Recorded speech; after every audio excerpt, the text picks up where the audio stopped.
Hello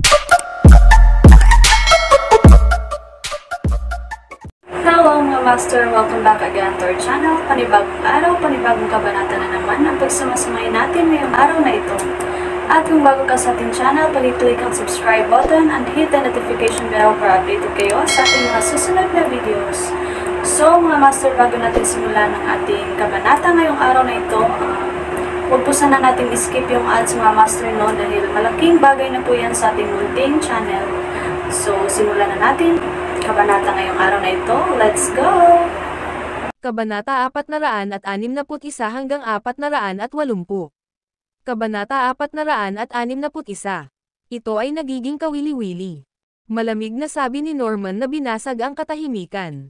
Lalo siyang nagalit habang iniisip iyon. Hindi ka nagbabayad, pero nagdedesisyon ka sa address. Wala kang kawala, gayunpaman, dapat pa rin kaming makinig sa iyo. Anong klaseng logic ito? Matapos marinig ang sinabi niya, sumagot si Jasper ng walang kabuluhan, "Well, you guys want to build this bridge in front of the South Bank, yet I'm still supposed to welcome you guys happily." Anong klaseng logic yan? Nagliyab sa galit si Norman habang ang kanyang ekspresyon ay napalitan ng galit. Jasper Lane, huwag kang maging walang utang na loob na kawawa. Ang pagtatayo ng South Face River Bridge ay inaprubahan ng pamahalaang lungsod dahil sa mga serbisyong may dudulot nito sa mga tao. Hindi ba masakit sa iyong konsensya na tanggihan ang proyektong ito dahil sa iyong pansariling interes? Tanong niya. Hindi ko maintindihan ang ibig mong sabihin, mahinahong sabi ni Jasper. Ang pagtatayo ng South Face River Bridge ay isang magandang bagay. Ipinahayag ko rin ang aking suporta para dito. Gayunpaman, nagmumungkahi ako ng lokasyon na mas angkop para sa pagtatayo.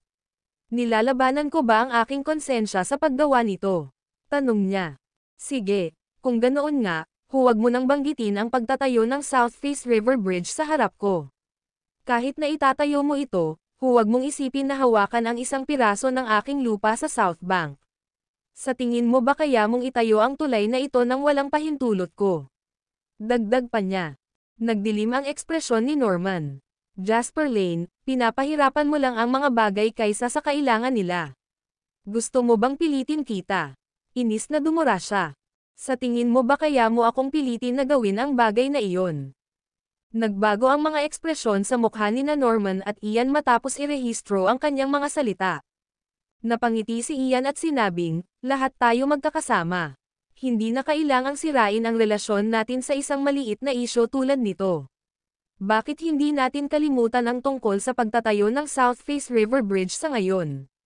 Maaari kaming magpatuloy pagkatapos ninyong malutas ang isang hanay ng mga kondisyon na sinang-ayunan ng lahat. Hindi na kailangang pag-usapan pa ang mga bagay-bagay. Huwag mong isipin na kaya mong ay monopoly ang lahat dito, Jasper Lane. Huwag mong isipin na imposibleng sirain ko ang proyekto mo sa South Bank, galit na sabi ni Norman. So, gusto mong sirain ang project ko? Pinanliitan ni Jasper ang kanyang mga mata kay Norman at sinabi sa kontroladong boses, kung ganoon, ipakita mo sa akin ang iyong mga kakayahan. Gusto ko talagang makita kung ano ang iba pang mga trick na maaari mong gawin maliban sa makulimlim na negosyo na kasalukuyang nasasangkot ka. Jasper Lane, tawag ni Ian. Ang mga kabataang tulad mo ay hindi dapat mainitin ang ulo. Ano man ang mga pangyayari, si Norman ay mas matanda pa rin sa iyo ng ilang dekada. Dapat kang maging mas magalang sa kanya. Otherwise, it'd make you like a overbearing person, payo niya. Tama ka, Mr. Hall. Isang mahinang ngiti ang sumilay sa mga labi ni Jasper nang sabihin niya, gayunpaman, natatakot ako na baka nabuhay ang ilang dekada ng walang kabuluhan. Parang iniisip niya na siya ang pinakamatalinong tao, kaya bakit ako mag-abala sa kagandahang loob? Ang kanyang mga sinabi ay naging dahilan ng pagkadilim din ng ekspresyon ni Ian. Sa ibabaw, ang mga salita ni Jasper ay nakadirekta kay Norman. Gayunpaman, sinaway din niya si Ian. Sa kabila ng galit, ngumiti si Ian. Sige, magkita ulit tayo. Naniniwala ako na ang pagkakataong magkita ay darating sa lalong madaling panahon. Ang proyekto sa South Bank ay magsisimula bukas. Magkapit-bahay tayo, sabi niya sa malamig na tono. Kung ganoon, hiling ko sa iyo ang kaunlaran, sabi ni Jasper sa kanilang dalawa. Napabuntong hininga sina Ian at Norman at walang gana umalis. Pagkaalis nila, mapait na ngumiti kay Jasper ang namamahala sa proyekto mula sa Neritic Zone City Government. Mr. Lane, kami ay nasa isang mahirap na posisyon sa pagitan ng magkabilang panig. Please understand na hindi rin madali ang mga trabaho natin, he said. Ngumiti si Jasper at kinausap siya ng buong kagandahang loob. Siyempre ginagawa ko. Ang mga nakatataas ay nasa isang matigas na posisyon din. Ang magagawa lang namin ay subukan ang aming makakaya na ibigay ang ilan sa kanilang mga pasanin, aniya. Paano ito? Babalik ako at tingnan ito. Ang pagtatayo ng pedestrian greenway sa kahabaan ng South Bank ng South Face River kasabay ng greening project ng gobyerno ay magiging magandang bagay para sa kapaligiran at imahe ng pamahalaang panlalawigan. Akuhin ng JW Real Estates ang buong responsibilidad sa proyektong ito. Nagliwanag ang tingin ng kinauukulan habang humahanga kay Jasper. Marami na siyang nakitang kabataang may kakayahan.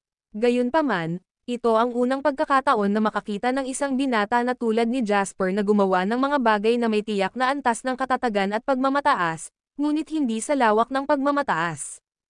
Akala niya ay tuluyan na siyang hindi papansinin ni Jasper dahil sa pagiging prominent ng proyekto sa South Bank. Maaari pa nga niyang pabulaanan ang ilan sa mga bagay na napagpasyahan ng pamahalaang lungsod sa panahon ng kanyang medyo pag-alit na pakikipag-ugnayan kina Ian Hall at Norman Gardner. Ang video na ito ay edited by Urban Storytelling. Kabanata 462. Gayunpaman, hindi ito ginawa ni Jasper. Alam niya kung paano maunawaan ng mabuti ang pangkalahatang sitwasyon at matukoy kung ano mismo ang nais ng pamahalaang lungsod. Ang isang taong tulad nito ay isang tunay na talento. Sige, sabay-sabay kong sasabihin sa lahat ang magandang balita. Gabi na, kaya hindi ko nasasayangin ang oras mo.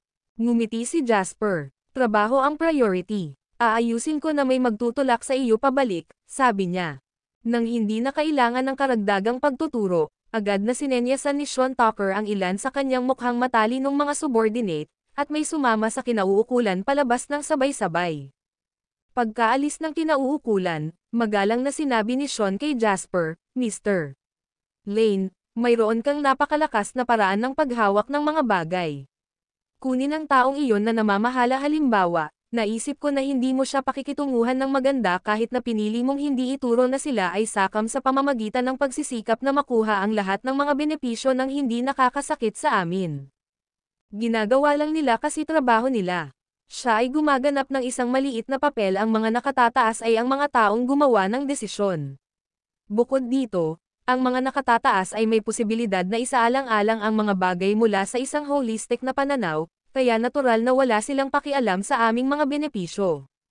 It'll be alright as long as we are clear about what we can and cannot concede, sagot ni Jasper sa pantay na tono. Ngunit malinaw na pinupuntirya kami nina Ian Hall at Norman Gardner sa pagkakataong ito. Sa kabila nito, nagpasya pa rin ang pamahalaang lungsod na bigyan sila ng karapatang paunlarin ang North Bank. Hindi ko maiwasang menas, galit na reklamo ni Sean. Pinaikit ni Jasper ang kanyang mga mata at tumingin sa umaalon na mga dalasdis ng North Bank sa tapat ng ilog. Bigla siyang ngumiti at sinabing, maaaring hindi iyon masamang bagay. Kuwit-kuwit, sa loob ng hotel, bumagsak, binasag ni Norman Gardner ang isang baso ng alak sa lupa. Pulang-pula ang mukha niya dahil sa sobrang galit. F***it, Jasper Lane, ang B***starred na yan. Ganun ba talaga siya kaimportante? Anong ibig niyang sabihin doon? Nabuhay ako ng ilang dekada ng walang kabuluhan. Paanong nasasabi ng isang immature B***starred na nasa 20s siya ng ganyan? Tumingin si Ian Hall kay Norman, na labis na nabalisa, at mahinahong nagsalita, tama na, Norman. Ang pagiging galit ay walang layunin. Ang paglipat ni Jasper Lane ay talagang isang bagay na hindi namin isinasaalang-alang. Hindi mababago ng galit mo ang katotohanang natalo tayo sa kanya sa kapalit ngayon. Hinubad ni Norman ang butones sa itaas ng kanyang shirt. Huminga siya ng ilang beses bago sinabing, kaya galit ako dito. Masyadong tuso ang B***starred na ito. Ayos lang. Gumamit lang siya ng maliliit na pakulo. Hindi namin inaasahan na papayag siya sa pagtatayo ng tulay noong una. Ngumisi si Ian, malamig at matigas ang tingin. Dapat ipagpatuloy lang natin ang orihinal na plano. Simulan kaagad ang pagbuo ng North Bank. Sa kabilang banda, humanap ng paraan para makagulo sa South Bank. Sabi niya. Paano ang taong hiniling kong kontaken mo? Tila nanirahan ang galit ni Norman habang may iniisip siya. Isang ngiti ang nabuo sa kanyang labi. Nilinggan ko ito. Ang Hero Company, na pagmamayari ni Mr. Cook, ay tagapagbigay ng semento ng JW Real Estates, samantalang ang Stellar Company ang kanilang tagapagbigay ng bakal. Samantala, kumukuha sila ng iba pang masonry at building materials mula sa mga distributor company sa Andros, anunsyo niya.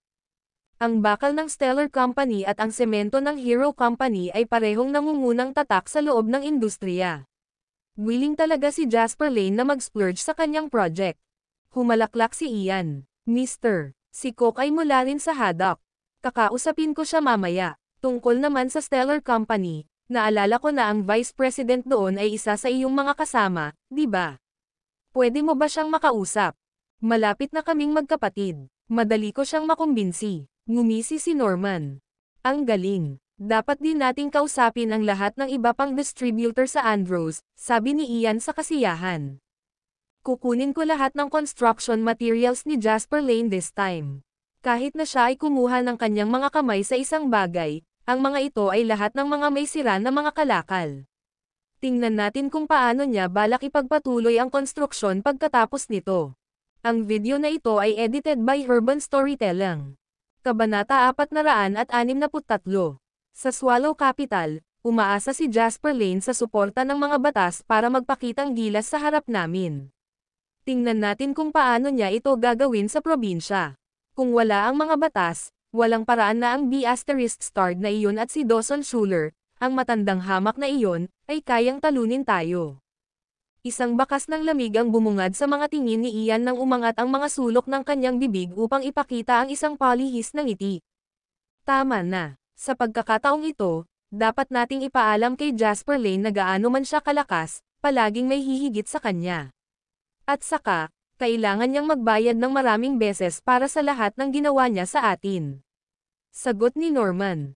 Kuwit-kuwit. Samantala, nakipagkita si Jasper kay Dawson para sabihin sa kanya ang pagkakasunod-sunod ng mga kaganapan na naganap ngayong araw na pagkabalik mula sa construction site. This is interesting, nakangiting sabi ni Dawson. Gumawa siya ng isang tasa ng tsaa para kay Jasper. Ang mga iniisip ko ay pareho sa iyo tungkol sa pagtatayo ng tulay na ito. Sa pinakamainam, ito ay isa lamang sa kanilang mga pagsubok. Hindi nila inaasahan na papayag kami dito noong una. At saka, imposibleng mangyari ang construction ng walang kasunduan. Gusto lang nila na magkaroon ng masamang impresyon sa atin ang pamahalaang lungsod ng Norites. Kalmadong sagot ni Jasper, kaya nga iminungkahi kong magtayo ng pedestrian greenway. Ang budget ng buong proyekto ay dapat na humigit kumulang 10 milyong dolyar. Maaari nating gastusin ang digmaan para makakuha ng magandang panig ng pamahalaang lungsod. Pagkatapos ng lahat, ang Norites City ang kabisera ng probinsya. Hindi natin masisira ang ating relasyon sa pamahalaang lungsod ng Norites. Higit pa rito, ito ay hindi magpapahusay sa pagiging kaakit-akit ng buong proyekto. Tumango si Dawson at sinabing, tama. Pinag-isipan mong mabuti ang lahat. Gayunpaman, hindi na kailangang magbayad ng labis na pansin. Pagkatapos ng lahat, ang negosyo ay negosyo. Malinaw na masasabi ng sino mang may matalinong mata na walang dahilan para hatulan tayo kahit na hindi tayo sumasang-ayon dito. Isinasaalang-alang ko ang kanilang backup na plano, sabi ni Jasper habang humihigop ng kanyang tsaa. Hindi nila ito pababayaan ng ganoon kadali, dagdag niya. Mas mabuting mag-lay low muna. Although kumikilos na sila ngayon, mas malaki ang chance natin na manalo. Dapat silang maging mas balisa kaysa sa atin. It would be the best kung wala tayong gagawin ngayon, mungkahi ni Dawson. Pagkatapos ng konstruksyon sa loob ng ilang buwan, huli na para sa kanila na gawin ang anumang bagay. Tumango si Jasper. Sumasabay ang pag-iisip ni Dawson sa kanya. Kuwit-kuwit. Sa Province General Hospital, dinala si Wendy ng ilang prutas sa intensive care unit ward. Tumayo si Julian na nagbabantay kay Kathy sabay pasok ni Wendy sa kwarto. Ms. Schuler, bakit ka nandito? Tanong niya. Humalaklak si Wendy. Busy ako noong operasyon ni Kathy, kaya wala akong oras na bumisita noon. Pumunta ako para bisitahin siya ngayong tapos na ang kanyang operasyon, sabi niya. Ibinaba ni Wendy ang mga prutas at umupo sa upuan na hinayla ni Julian. Mahinang iminulat ni Kathy ang kanyang mga mata para tingnan siya. Kumusta ka na? Ayos na ba ang pakiramdam mo? Tanong niya kay Kathy. Isang malaking operasyon ang bone marrow transplant. Kagigising lang ni Kathy hindi pa lang gaano katagal. Hindi pa rin siya makapagsalita, kaya hindi siya tumango o gamitin ang kanyang tingin upang ipahayag ang kanyang intensyon. Sinabi sa amin ng doktor na matagumpay ang operasyon. Maaari siyang ma-discharge mula sa ospital pagkatapos na ma-ospital para sa obserbasyon ng halos kalahating buwan, paliwanag ni Julian kay Wendy. Namumula ang mga mata ni Julian. Napayuko siya ng malalim kay Wendy. Ms. Schuler, ikaw at si Jasper ang aming tagapagligtas. Kahit anong gawin namin ay hindi magiging sapat para suklian ang iyong kabutihan, aniya. Huwag kang magsalita ng ganyan. Pareho talaga kaming humahanga ni Jasp sa mga kakayahan mo, Julian. I still need you to take good care of Jasp on my behalf, Wendy said, implying that there is no need for Julian to act so courteously. Higit pa rito, si Kathy ay tumutulong sa kumpanya sa lahat ng oras na ito. Alam ko ang mga kakayahan niya. Ang kanyang kahusayan sa trabaho ay naapektuhan lamang sa kanyang mga problema sa kalusugan. Pagkatapos ma-discharge si Kathy, maaari na siyang opisyal na sumali sa kumpanya. Naghanda na ako ng posisyon para sa kanya, Wendy said. Nagpapasalamat na tumango si Julian. Bagamat puno ng pasasalamat, hindi niya alam kung paano ito ipahahayag dahil sa pagiging introvert niya. Nakita niya ang mansanas sa tabi niya. Ms. Schuler, maghintay ng 1 minuto. I'll wash an apple for you, agad niyang sabi. Nang sasabihin na ni Wendy na hindi na kailangan, pinulot ni Julian ang mansanas at tumakbo palabas ng ward. Ngumiti si Wendy at umiling. Alam niyang ito ang paraan ni Julian para ipahayag ang kanyang pasasalamat. Kung tinanggihan niya siya, maaaring masaktan siya. Maya-maya ay bumalik si Julian na walang dala. Medyo solemn na ang ekspresyon niya. Ms. Schuler, may nasaktan ka ba nitong mga nakaraang araw? Ang video na ito ay edited by Urban Storytelling. Kabanata 464. Natulala, sumagot si Wendy, hindi, palagi akong nasa kumpanya o nasa bahay. Ang buhay ko ay umiikot sa 2 lugar na ito. Paano ako makakasakit sa isang tao? Anong nangyari? Lalong naging seryoso ang ekspresyon ni Julian. Gayunpaman, siya ay isang matalinong tao. Alam niya kung ano ang maaari niyang sabihin kay Wendy, at kung ano ang hindi niya magagawa. Ngumiti siya at sumagot, wala lang, nagtatanong lang naman ako. Kanina ko lang dinumihan ang mansanas, kaya kukuha pa ako ng isa. Maghintay ka sandali. Dumampot ng isa pang mansanas si Julian. Tumalikod na siya at lumabas ng ward. Gulong-gulo ang isip ni Wendy habang pinagmamasdan ang silhouette ni Julian. Pagkalabas ng ward, inilabas ni Julian ang kanyang telepono at tinawagan kaagad si Jasper. Jasper, ako ito, Julian. Ms. Dumating si Schuler sa ospital upang bisitahin ang aking kapatid na babae. Oo, tapos na ang kanyang operasyon. Oo, ito ay isang malaking tagumpay. Salamat sa iyong pag-aalala, Jasper. Jasper, nadiskubre ko na may nang-i-stock kay Ms. Schuler kanina. Lubhang alerto ang taong iyon. Tumakbo siya palayo nang mapansin niya ako. Nag-aalala ako na baka may iba pa sila, kaya hindi ko na siya sinundan at bumalik para masigurado ang kaligtasan ni Ms. Schuler. Katatapos lang magpaalam ni Jasper kay Dawson nang matanggap niya ang tawag ni Julian. Pauwi na siya noon. Matapos pakinggan ang sinabi ni Julian, pinapunta agad ni Jasper ang driver sa Province General Hospital. Tama ang pinili mo. Huwag gumawa ng kahit ano sa ngayon. Pupunta ako kaagad. Mag-usap tayo pagkarating ko, sabi niya kay Julian. Pagdating ni Jasper sa ospital, mahigpit na binabantayan ni Julian si Wendy sa ward. Jasper, tawag ni Julian habang naglalakad sa harapan niya. Tumango si Jasper sabay tapik sa balikat ni Julian. Tumalikod siya para ngumiti kay Wendy at saka naglakad sa harap ni Kathy. Huwag kang magsalita ng kahit ano. Humiga ka na lang at magpahinga, sabi ni Jasper. Yumuko siya para idiin siya pabalik sa kama matapos makitang nagpupumilit itong magsalita. Hindi mo na kailangang mag-isip ng iba. Si Julian ay nagtatrabaho sa tabi ko ngayon. Medyo malapit ang relasyon namin. Wendy told me that you have quite the talent in management as well. Pagkatapos mong gumaling, balak kong hayaan kang mamuno sa departamento ng logistic ng kumpanya. Ang posisyon na ito ay may kasamang nakakapanghinayang mga responsibilidad, kaya dapat kang gumaling sa lalong madaling panahon. Pabirong sinabi ito ni Jasper sa kanya. Tumalikod siya at humarap kay Wendy. Bakit ka nandito? Tanong niya. Ako dapat ang nagtatanong sa'yo niyan, di ba? Tanong ni Wendy habang nakatingin kay Julian. May natuklasan siguro si Julian. Itinago niya siguro ito sa kanya at sa halip ay sinabi niya kay Jasper. Dumaan lang ako sa daan para bisitahin ang isang tao, nakangiting sabi ni Jasper. Napaka-busy mo nitong mga nakaraang araw. Natakot akong makalimutan mo, kaya pumunta ako para bisitahin si Kathy sa ngalan nating dalawa, paliwanag ni Wendy. Tumanggaw si Jasper at sinabing, hintayin mo ako dito. Julian, labas tayo para manigarilyo. Pagkatapos magsalita, sinubukan ni Jasper na lumabas ng ward. Tumayo ka dyan, sabi ni Wendy, na niyakap siya. Tiningnan niya si Jasper sa mata at sinabing, bihira kang manigarilyo. Kung meron man, sabihin mo na lang sa akin ng harapan, bawal ba ako? Alam ang tungkol dito. Ngumiti si Jasper sa kanya ng mapait. Alam niya na walang paraan na may tatagaw niya ang isang bagay mula sa napakatalino na si Wendy Schuler. Bagamat madalang na magpahayag si Wendy ng kanyang mga opinyon sa harap ni Jasper, siya ang gumagawa ng karamihan sa mga desisyon ng kumpanya kapag wala siya. Siya ay bihasa sa pamamahala ng negosyo. Dahil kaya niyang patakbuhin ng maayos ang isang malaking kumpanya, hindi niya sinasabi na hindi siya isang taong madaling lokohin.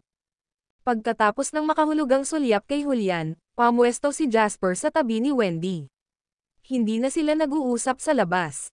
Ms. Schuler, ngayon ko lang nalaman na may nang-i-stock sa'yo. Mayroong hindi bababa sa 3 tao. Nagpakita sila ng mataas na antas ng profesionalismo, at tila napuno sila ng isang malakas na kahulugan ng layunin, sabi ni Julian. Nagpakita sila ng mataas na antas ng profesionalismo. Nagsalubong ang mga kilay ni Jasper nang marinig ang sinabi ni Julian. Sumagot siya sa mahinang boses, sabihin mo sa akin ng eksakto kung ano ang nangyari. Ang video na ito ay edited by Urban Storytelling. Kabanata 465. Sa isang hotel sa loob ng probinsya. Si Ben Hall ay nagpapahinga sa kama sa isang suite na ginawang pansamantalang ward. Grabe ang kanyang kutis matapos sumailalim sa 2 operasyon. Gayunpaman, mas nakakatakot ang titig niya. Nasa silid din si Lisa Gardner at isang lalaking nasa edad 30s, na kamukha ni Ben. Ang lalaking ito ay si Hans Hall. Siya ay tiyuhin ni Ben. Isinilang siya ng mga magulang ni Hans sa medyo mas matanda na edad, kaya spoiled siya mula pa noong bata pa siya. Nagsimula siyang maghanap ng mga babae noong siya ay teenager, at ngayong nasa 30s na siya, wala siyang naabot maliban sa pagiging isang kilalang playboy. Mapatla ang kutis ni Hans dahil sa palagiang pagpapakasarap sa kahalayan sa buong taon. Ang kanyang katawan ay matagal ng isang guwang na shell na pinangungunahan ng mga kababaihan. Nagningning ang kanyang tingin habang nakatitig sa mga litrato ni Wendy Schuler sa kanyang kamay na may mapang-akit na tingin. Basura ba kayong lahat? Sigaw ni Ben sa isang lalaking nakatayo sa may pintuan. Napakalaki ng ginagastos ng mga halls para manatiling buhay ang marami sa inyo. Kung hindi dahil sa halls, lahat kayo ay namatay sa gutom sa mga lansangan. Gayunpaman, hindi mo kayang sundin ang isang normal na babae. Natuklasan ka pa nila. Bakit napaka-inutil mo? Marahas na umubo si Ben matapos sigawan ang lalaki dahil sa sobrang galit nito. May nakaukit na nakakatakot na ngisi sa kanyang mukha. Napabuntong hininga si Lisa. Huwag mo nang pag-isipan ang lahat, Benny. Sabi ng doktor, kailangan mong kontrolin ang iyong emosyon ngayon, sabi niya. Isang mapang-akit at masamang ekspresyon ang nabuo sa mukha ni Ben. Ang mga basurang ito ay hindi makasunod sa isang babae. Paanong hindi ako magagalit? Tanong niya. Ang lalaking nakatayo sa tabi ng pinto ay mukhang sobrang guilty. Paumanhin, young master. Hindi namin inaasahan na may lalabas na profesional sa ward. Sanay talaga ang taong iyon. Nakita niya agad ang disguise ko. Kailangan ko munang umalis para hindi sila maalerto, paliwanag niya. Aaron, isang dekada ka na sa house, di ba? Sa sandaling iyon, sa wakas ay inalis ni Hans ang kanyang tingin mula sa litrato ni Wendy Schuler sa kanyang kamay nang hindi sinasadya. Inangat niya ang ulo niya para kausapin ang lalaking nakatayo sa may pintuan. Tumanggo si Aaron at sumagot, "Oo, pangalawang guro, eksaktong 10 taon na." Ngumisi si Hans, "Kilala mo ako. Hindi ako papayag na makawala sila sa pambubuli sa pamangkin ko. Tsaka gusto ko talaga yung babae nung lalaking bubuli sa pamangkin ko," he said. "Kaya ayaw kong makinig sa mga palusot o paliwanag mo. Bibigyan kita ng isa pang pagkakataon. Gusto kong makita ang babaeng ito na nakahiga sa aking kama sa loob ng 3 araw. Kaya mo ba yon?" Sumagi sa isip ni Aaron ang nakakakilabot na imahe ni Julian.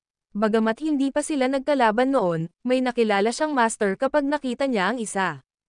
Masasabi ni Aaron na siguradong makapangyarihang manlalaban si Julian sa kanyang pangangatawan at titig. Alam niyang hindi siya mananalo laban sa isang Panginoong tulad niya kung lalabanan niya itong mag-isa. Gayunpaman, ang malamig na titig ni Hans ay naging dahilan ng pag-igting ni Aaron ng marahas na ngipin. "Huwag kang mag-alala, pangalawang guro. This time, siguradong hindi na ako magkakamali." Bulalas niya. Tumanggo si Hans matapos makakuha ng kasiya siyang tugon mula kay Aaron. "Magandang ugali yan. Wala akong pakialam sa pamamaraan, ang mga resulta lang ang iniisip ko. Mas mabuting huwag mo akong biguan," sabi niya.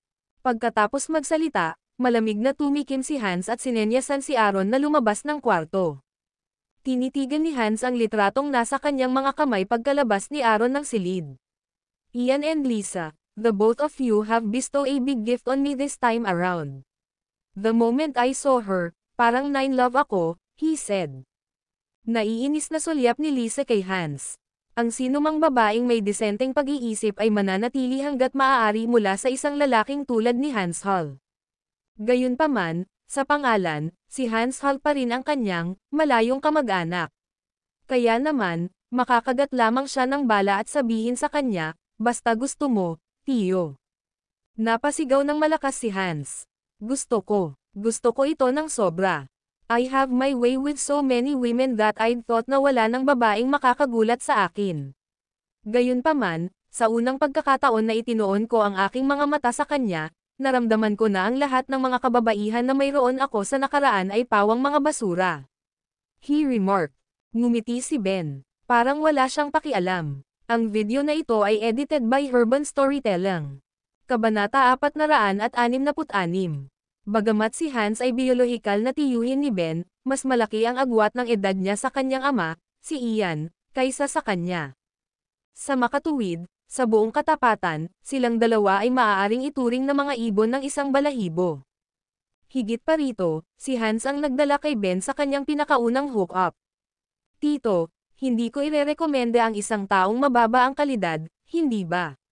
Siya ay isang babae na may mahusay na kalidad. Ito lang ang kanyang litrato. Hindi mo pa siya nakikita sa totoong buhay. Kahit ako nahulog sa kanya nung nakita ko siya sa personal." Habang nagsasalita si Ben, isang masasamang ngiti ang nabuo sa kanyang mukha. Gayunpaman, ang lalaking iyon na tinatawag na Jasper Lane ay boyfriend ni Wendy Schuler. Medyo mahirap siya. Tulad ng alam mo, ang aking ama at tiyuhin ay lumalaban sa kanya kamakailan lamang. Sa makatuwid, kailangan nating gumawa ng mga trick upang kidnapin siya, sabi niya. Kinawayan siya ni Hans ng kamay. "Anong kinakatakutan mo? Kahit ganoon kalakas siya, bata pa siya. Sa personal na laban sa kanya ng tatay at tiyuhin mo, siguradong matatalo siya. How dare he go against the house and gardeners?" Walang pakialam na tanong niya. Tumawa si Ben at napabulalas, "Ang tiwala mo talaga, tiyo. Hintayin na lang natin ngayon ang magandang balita mula kay Aaron." Kapag inilarawan ko ang ekspresyon sa mukha ni Jasper Lane nang matuklasan niya na ang kanyang kasintahan ay nakipagtalik sa ibang lalaki, natutuwa ako. Ha. Isang mabisyo at makamandag na ngiti ang lumitaw din sa mukha ni Lisa Gardner. Kapag napagtanto niya na siya ay niloko, tingnan natin kung gaano siya kataas at kalakas. Dagdag niya. Ngumisi si Hans habang matako na nakatingin sa 2 litratong nasa kamay niya. Pagkatapos ay isinuot niya ang mga ito sa kanyang coat. Para bang nakakaramdam siya ng saya sa ginawa niya. Ang kanyang mga iniisip ngayon ay ganap na natupok ni Wendy Schuler. Para naman kay Jasper Lane, wala siyang pakialam sa kanya. Siya ay isang menor de edad na karakter. Maaari siyang makalayo minsan o 2 beses, ngunit ano ang silbi nito? Sa paglipas ng mga taon, hindi niya napigilan ang kanyang sarili na ilagay ang kanyang mga kamay sa kasintahan o asawa ng ibang tao sa harap mismo ng kanilang mga mata. Hindi nakaramdam ng guilt si Hans nang gumawa siya ng ganoon. Sa kabaligtaran, nakaramdam siya ng labis na kaba. Kuwit-kuwit, sa loob ng ward. Matapos marinig ni Julian ang buong pangyayari ng detalyado, sumagi sa isip ni Jasper ang isang listahan ng lahat ng posibleng kandidato na nagpadala ng isang tao na sumunod kay Wendy. Hindi ito maaaring si Eric Turner. Siya ay nasa Swallow Capital, kaya imposible para sa kanya na may ganoong kalayuan. Kung ginawa niya ang isang bagay na iyon, hindi siya magkakaroon ng ganoong kalaking pag-unlad sa Swallow Capsule. Ian Hall at Norman Gardner. Ang dalawang taong ito ay ang pinakakahina-hinala sa ngayon. Gayunpaman, naramdaman ni Jasper na may mga problema pa rin na hindi pa niya natutuklasan. Gayunpaman, mayroong masyadong maliit na impormasyon sa kamay. Walang paraan para matukoy ni Jasper ang salarin ng may kumpletong katiyakan. Sa kabila nito, sa loob-loob niya ay napataas niya ang antas ng kanyang pag-iingat kina Ian Hall at Norman Gardner. May mga tao na may mga taong gustong magdulot ng pinsala kay Wendy. Ang mga Zion mula sa Brock County ay ang perpektong halimbawa. Sa pagkakataong ito, gagawin ni Jasper ang mga taong gustong saktan si Wendy na higit na mawalan ng pag-asa kaysa sa mga Zion. Bakit hindi ka magpahinga sa bahay ng ilang araw, Wendy? Nagpakawala ng mahinang buntong hininga, iminungkahi ni Jasper kay Wendy. Bahagyang kumunot ang noo ni Wendy at sinabing, marami pa akong gawain sa kumpanya. Marami na akong sinusubaybayan at inaasikaso ang mga bagay sa kumpanya. Kung mananatili ako sa bahay, paano ako makakapagtrabaho? Napakaraming tao sa kumpanya. Makakapag-opera pa rin kami nang wala ka. Tsaka pupunta ako dyan, sabi ni Jasper. Hindi tayo dapat magtago sa kanila. Sinusundan lang naman nila ako, diba? Hayaan silang sumunod sa akin sa lahat ng gusto nila. Ano kayang gagawin nila sa akin? Kung ang isang maliit na isyo na tulad nito ay nakakatakot sa akin hanggang sa punto na hindi ako maglakas loob na lumabas ng bahay, ano ang gagawin ko sa hinaharap? Sabi ni Wendy sa matigas at nangingibabaw na tono. Ang video na ito ay edited by Urban Storytelling. Kabanata 467. Naramdaman ni Jasper na may sense si Wendy. Bukod dito, ayaw niyang pilitin si Wendy na manatili sa bahay dahil sa mapilit nitong paninindigan. Si Wendy ay isa na maaaring kumbansihin sa pamamagitan ng katwiran, ngunit tiyak na hindi siya susuko sa isang puwersahang diskarte.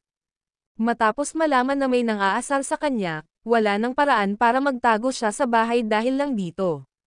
Nauna nang sinabi ni Dawson kay Jasper ang tungkol sa isang insidente na naganap noong 16 na taong gulang si Wendy.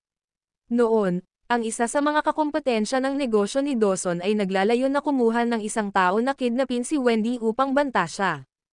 Gayunpaman, iginiit ng 16 na taong gulang na si Wendy Schuler na magpatuloy na dumalo sa mga klase na may dalang taser at kutsilyo sa kanyang bag.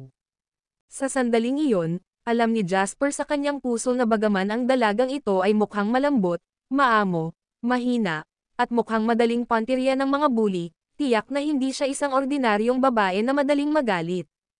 Kung gagawa siya ng paghahambing sa pagitan nina Anna Lo at Wendy Schuler. Si Anna Lo ay tulad ng isang poppy flower, siya ay higit sa kaakit-akit at kaakit-akit. Gayunpaman, mayroon siyang paraan upang lason ang iba nang hindi nila inaasahan. Sa kabilang banda, si Wendy Schuler ay kahawig ng isang rosas. Siya ay kapansin-pansing maganda, ngunit may mga tinak na nakakubli sa ilalim ng mabangong amoy ng kanyang mga talulot. Ang sinumang maglakas loob na lumapit sa kanya nang hindi nag-iisip ng 2 beses ay malamang na matusok hanggang sa damaloy ang dugo sa kanilang mga kamay. Naramdaman ni Jasper na siya ay isang napakaswerteng lalaki. Sa harap niya, palaging itinatago ni Wendy ang kanyang mga tinik at binago ang mga ito sa isang malambot at tahimik na layer ng kahinahunan. Walang problema, Julian. Dapat manatili ka sa tabi ni Wendy pansamantala. Huwag mo siyang mawala sa paningin mo, utos ni Jasper. Sige, Jasper, sumang-ayon si Julian sabay tango. Gayunpaman, iba ang opinyon ni Wendy. Mula sa kanyang pananaw, si Jasper ay nasa isang posisyon na mas mapanganib kumpara sa kanya. Kung may sumusunod sa kanya, malamang na ang mga taong iyon ay gagawa din ng paglipat kay Jasper. Gayunpaman, nang ipahayag na niya ang kanyang iniisip, nakita niya ang mahigpit na tingin ni Jasper, na nakatutok sa kanya. Agad niyang nilunok ang lahat ng mga salitang balak niyang kontrahin sa kanya. Alam niyang madalas siyang pakikinggan ni Jasper. Gayunpaman, sa sandaling gumawa siya ng isang tiyak na uri ng desisyon, walang sino man ang pinayagang magtanong dito. Sige, sabi ni Wendy na puno ng galit. Pagkatapos magdesisyon sa plano, umalis si Jasper kasama si Wendy. Umalis na rin si Julian sa kanila. Bagaman kailangan ni Kathy ng mag-aalaga sa kanya sa panahon ng kanyang paggaling, alam ni Julian ang kanyang mga prioridad. Sa ospital, inayos ni Jasper ang isang pangkat ng mga eksperto na magmasid at mga siwa sa buong proseso ng paggaling ni Kathy. Bilang karagdagan dito, ang ilan sa mga pinakamahusay na nurse sa ospital ay nag-aalaga sa kanya 24 na oras sa isang araw. Kaya naman, hindi na kailangang mag-alala ni Julian tungkol kay Kathy. Umalis silang tatlo sa ward at hindi nagtagal ay umuwi na sila. Hindi sinabi ni na Jasper at Wendy kay Dawson ang pangyayaring ito. Hindi na kailangang dagdagan pa ang kanyang pag-aalala. May kakayahan na ngayon si Jasper na pangasiwaan ang lahat ng paparating na problema at krisis na kanyang kinakaharap. Hindi na niya kailangan ng proteksyon ng iba. Sa kabaligtaran, kailangan na niyang pasanin ang lahat ng problema upang maprotektahan ang mga taong nasa tabi niya. Kinabukasan, papalabas na ng bahay sina Jasper at Wendy pagkatapos nilang mag-almusal nang makatanggap si Jasper ng tawag mula kay Sean Tucker. Mr. Lane, may problema tayo. Kumunat ang noo ni Jasper nang marinig ang sinabi niya. Ipinaliwanag ni Sean ang sitwasyon sa kanya. Nagkaroon ng problema sa supply ng mga materyales sa gusali. Pupunta ako kaagad sa kumpanya. Dumating si Jasper sa JW Real Estates. Ang kumpanya ng real estate ay mayroon pa ring formal na independenteng lugar ng pagtatrabaho. Sa makatuwid, ito ay kasalukuyang nagtrabaho mula sa isang pansamantalang opisina na inookupahan ang dalawang palapag ng ang gusali ng opisina ng Schuler Group. Ang video na ito ay edited by Urban Storytelling. Kabanata 468. Hindi man lang naglakas loob na salubungin ang tingin ni Jasper ng kinauukulan na nasa edad 40. Puno ng pawis ang kanyang noo. Sa mapait na ekspresyon sa kanyang mukha, sinabi niya, hindi alam ang mga supply ng semento at bakal, ngunit ang aming mga supply ng pintura, thermal insulation, waterproof concrete, brick, bato at karamihan sa mga materyales sa gusali ay halos lahat ay pinutol. Ano man ang dahilan, ang procurement manager ang unang mananagot kung may problema sa supply ng mga materyales sa gusali. Pakiramdam ng procurement manager ay ibinaon ang sarili sa lupa ngayon. Kasunod ng kanyang mga salita, ang kapaligiran sa silid ng pagpupulong ay nahulog sa isang estado ng mabigat, nakakatakot na katahimikan.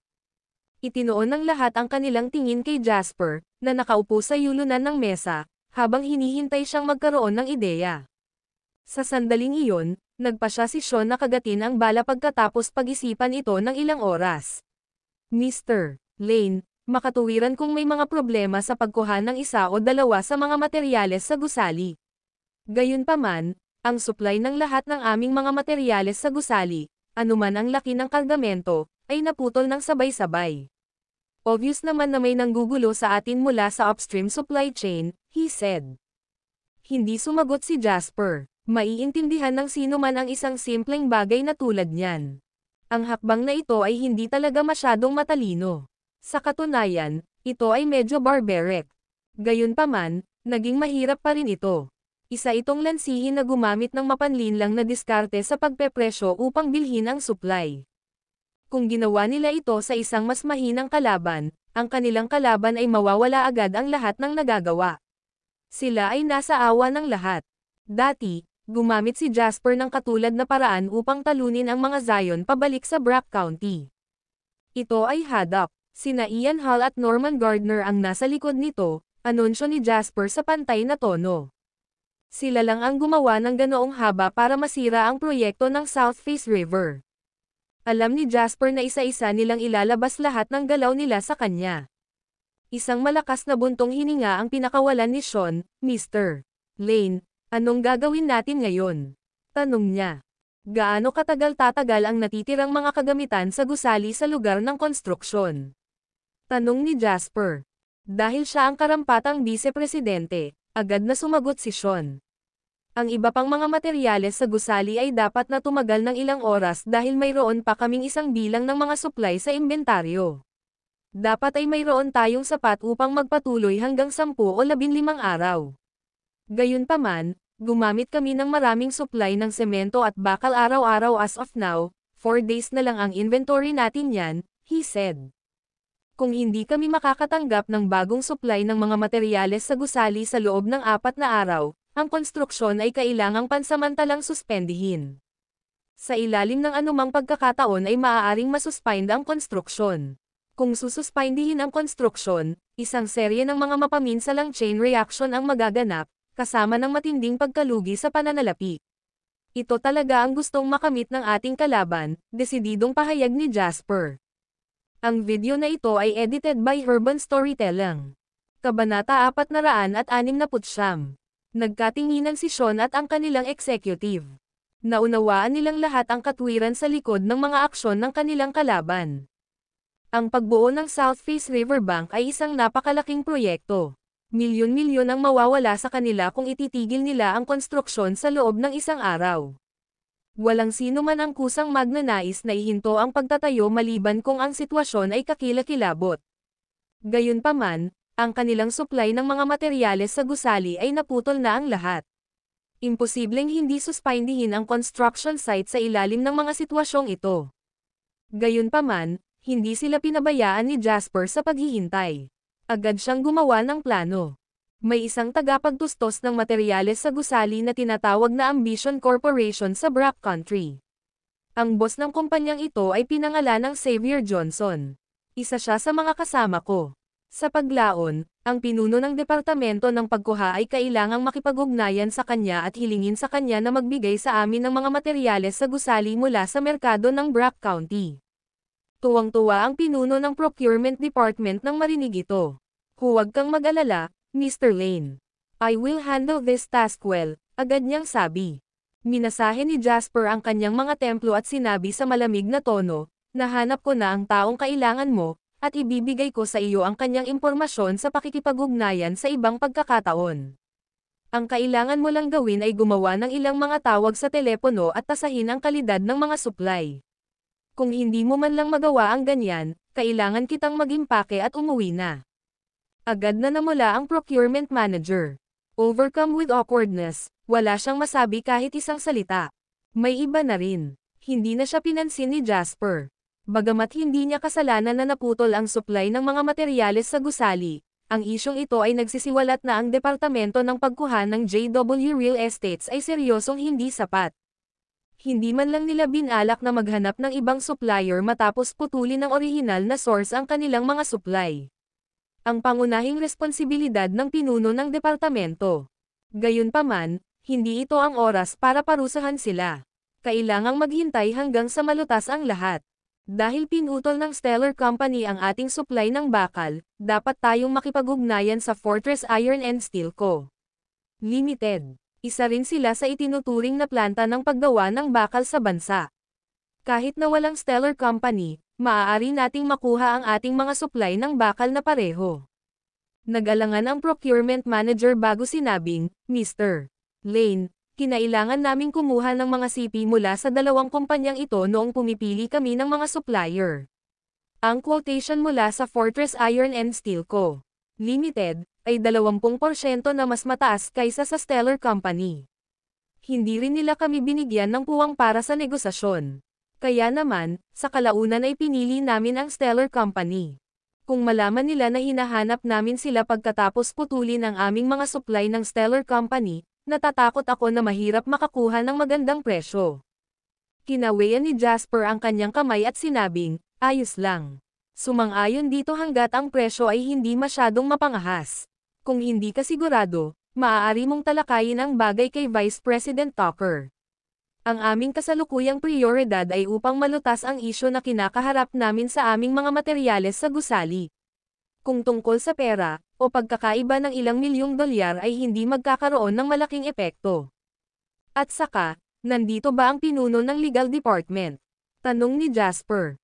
Mabilis na tumayo ang isang medyo may edad na babae na nakasuot ng salamin. May malamig at matigas na ekspresyon sa mukha niya.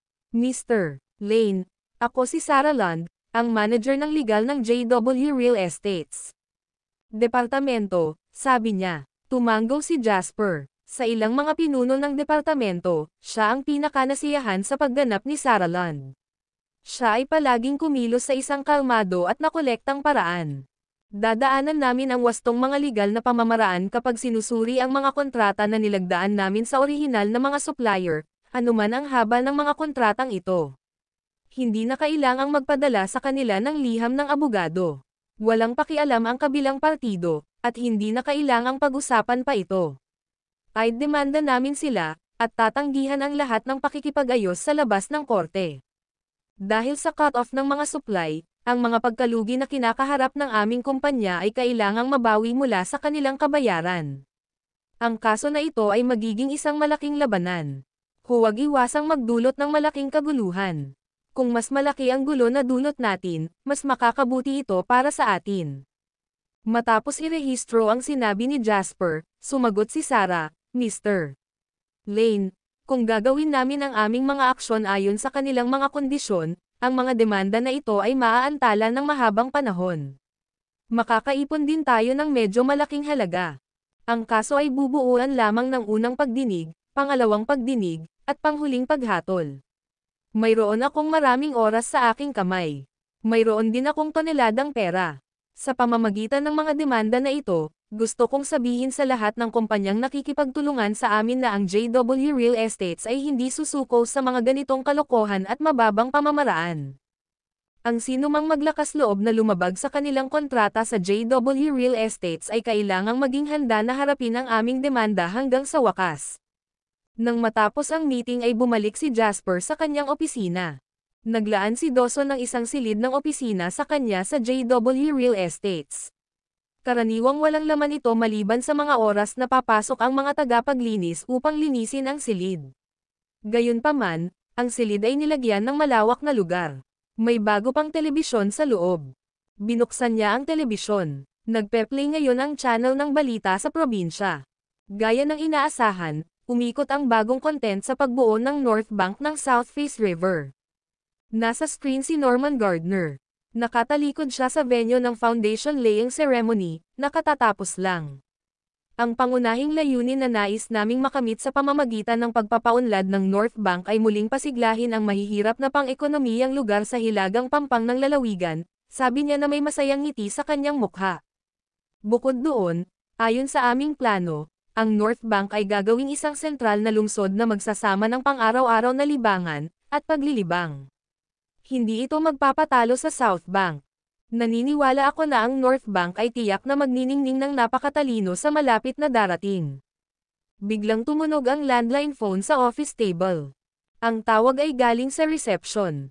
Mr. Lane, sinabi ni Mr. Ian Hall na nandito siya para bisitahin ka. Nagtaas ng kilay si Jasper. Siya ay orihinal na sinadya upang patayin ang telebisyon. Gayunpaman, nagbago ang isip niya at ibinaba ang remote control. Papasukin mo siya, sabi niya. Hindi nagtagal, pumasok si Ian Hall sa opisina ni Jasper sa patnubay ng isang empleyado. Pumasok si Ian sa silid na may masayang ngiti sa kanyang mukha. Matapos mapansin ang balitang ipinalabas sa telebisyon, agad na lumawak ang kanyang ngiti.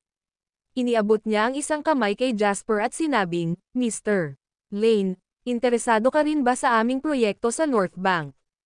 Tumawa si Jasper. Ako ay ipinanganak at lumaki sa Southeastern District ng probinsya. Samantala, malayo na ang narating mo mula sa Andros para mapaunlad ang medyo atrasadong North Bank dito sa probinsya, si Mr. Hall. Dahil nagdadala ka ng aking nasa Southeastern District, walang dahilan para hindi pumikit sa proyekto, aniya.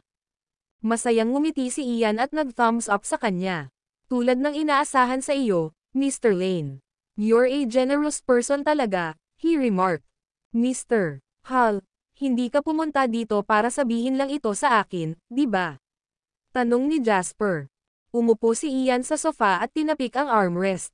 Tiyak na alam mo kung paano mag-enjoy, Mr. Lane. Ang sofa na ito ay dapat na na-import mula sa ibang bansa. Hindi ito mura, komento niya.